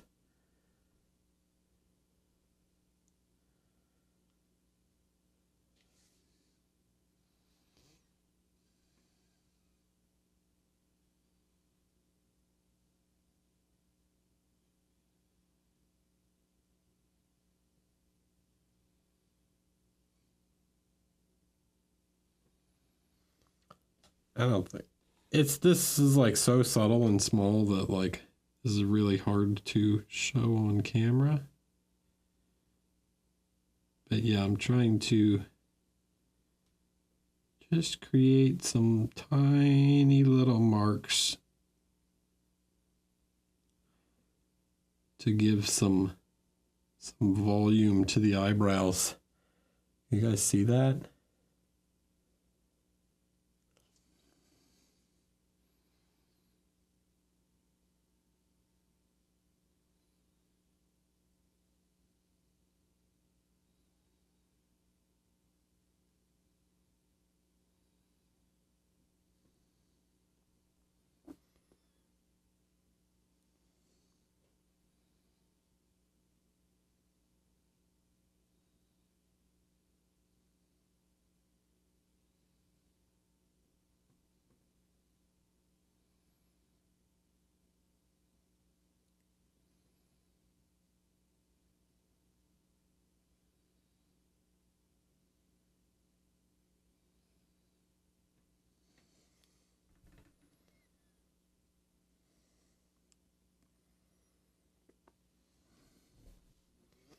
Oh yeah, he's got some serious eyebrow action.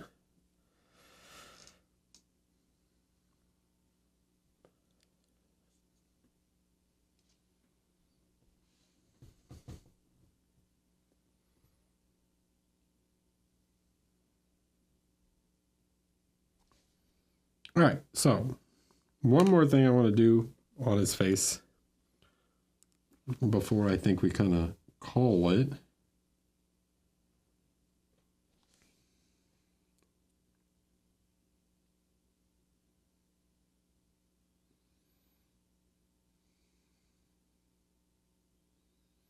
So I want to give some consideration to bounce light, especially if we're going to have him like, if the photo, at least the photograph on the stand, he'll be basically at this angle, right? He'll be something like this. But if we want to photograph him even lower, we could. We could really have him like the camera looking up at him. I want to give some consideration to some bounce light underneath.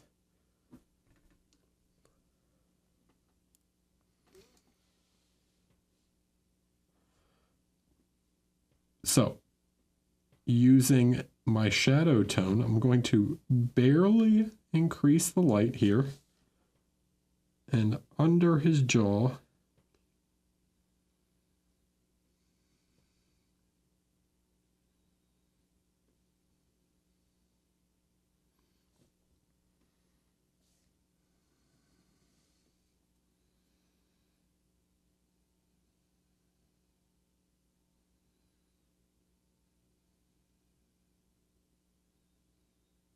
and a bit on his neck.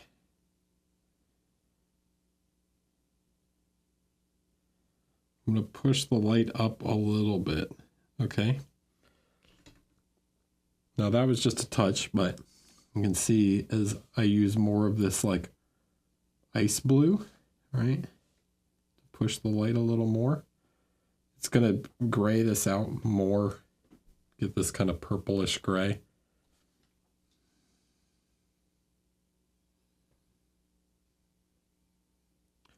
Okay, so I want to think about like where would the light come up and hit on his lower jaw. So it's going to be like the bottom, right? This is why I say you have to round the chin over a little bit, because you can't really see this from here because it's underneath.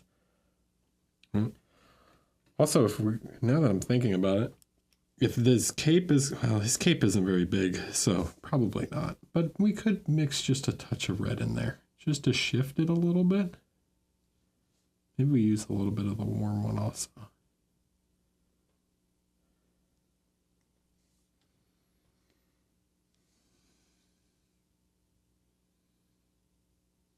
Right, something like this. So I don't want to go too high in value because it's still a shadow color, but it is, light is bouncing up off of his cloak and his armor and creating a bit of light to these areas. And I can use this to kind of define his jawline a little more. Define the neck.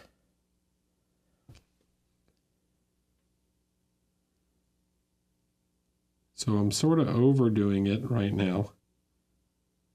This is, again, this is probably too much, but I can always bring it back down.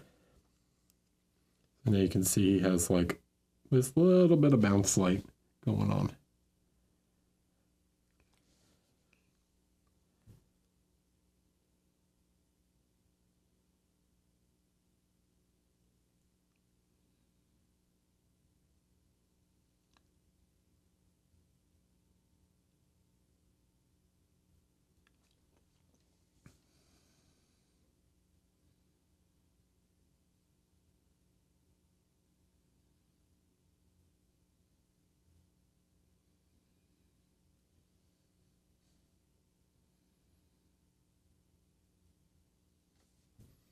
Right, because if you look at my hand, right, you see this like my hand in this camera, okay? Nope, that's the wrong camera. This camera, right? You can see that there's like light bouncing off of, if I go like this, it's not so much. But if I come out here where it's bouncing off the white surface of the table, right? There's some little bit of light underneath, okay? That's what we're trying to achieve.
Something like that, right?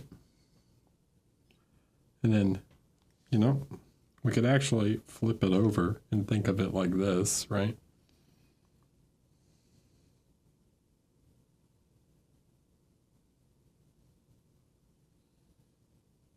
And then we just have to blend these out into each other.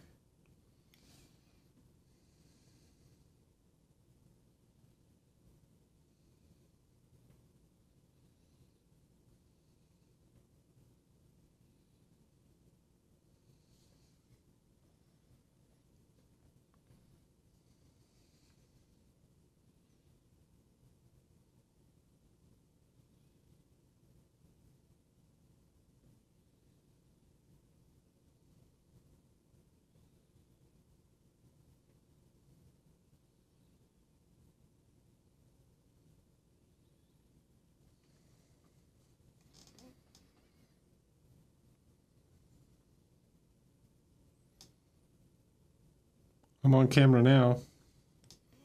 I know it's hard to be on camera when I'm painting the model upside down. But we're almost done.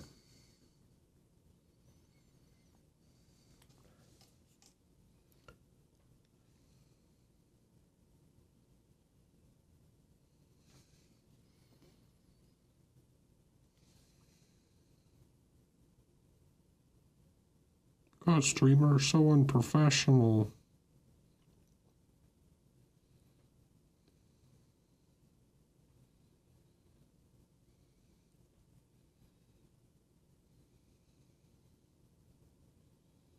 This guy licks his brushes. What a weirdo.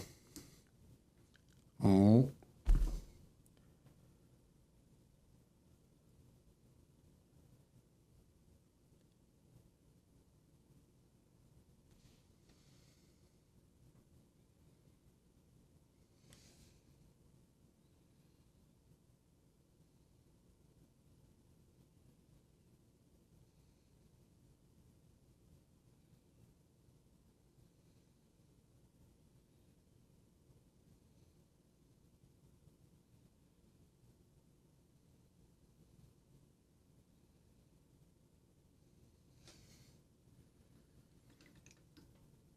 All right, how's that look for the bounce light, right? So it kind of defines his jawline a little bit, gives him that shine underneath the jaw.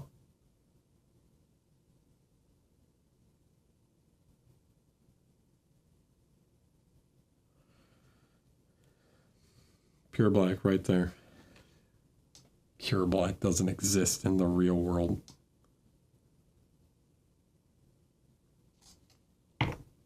It literally exists. It's on the palette.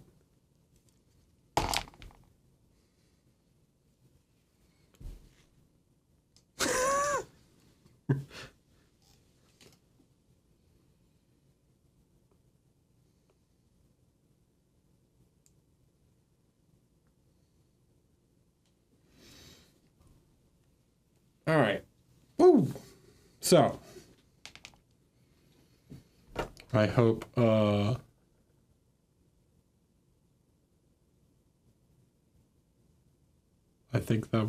I hope that was kind of interesting, talking about drow skin tones, you know, some kind of alternate skin tones. But principle is kind of the same, right? So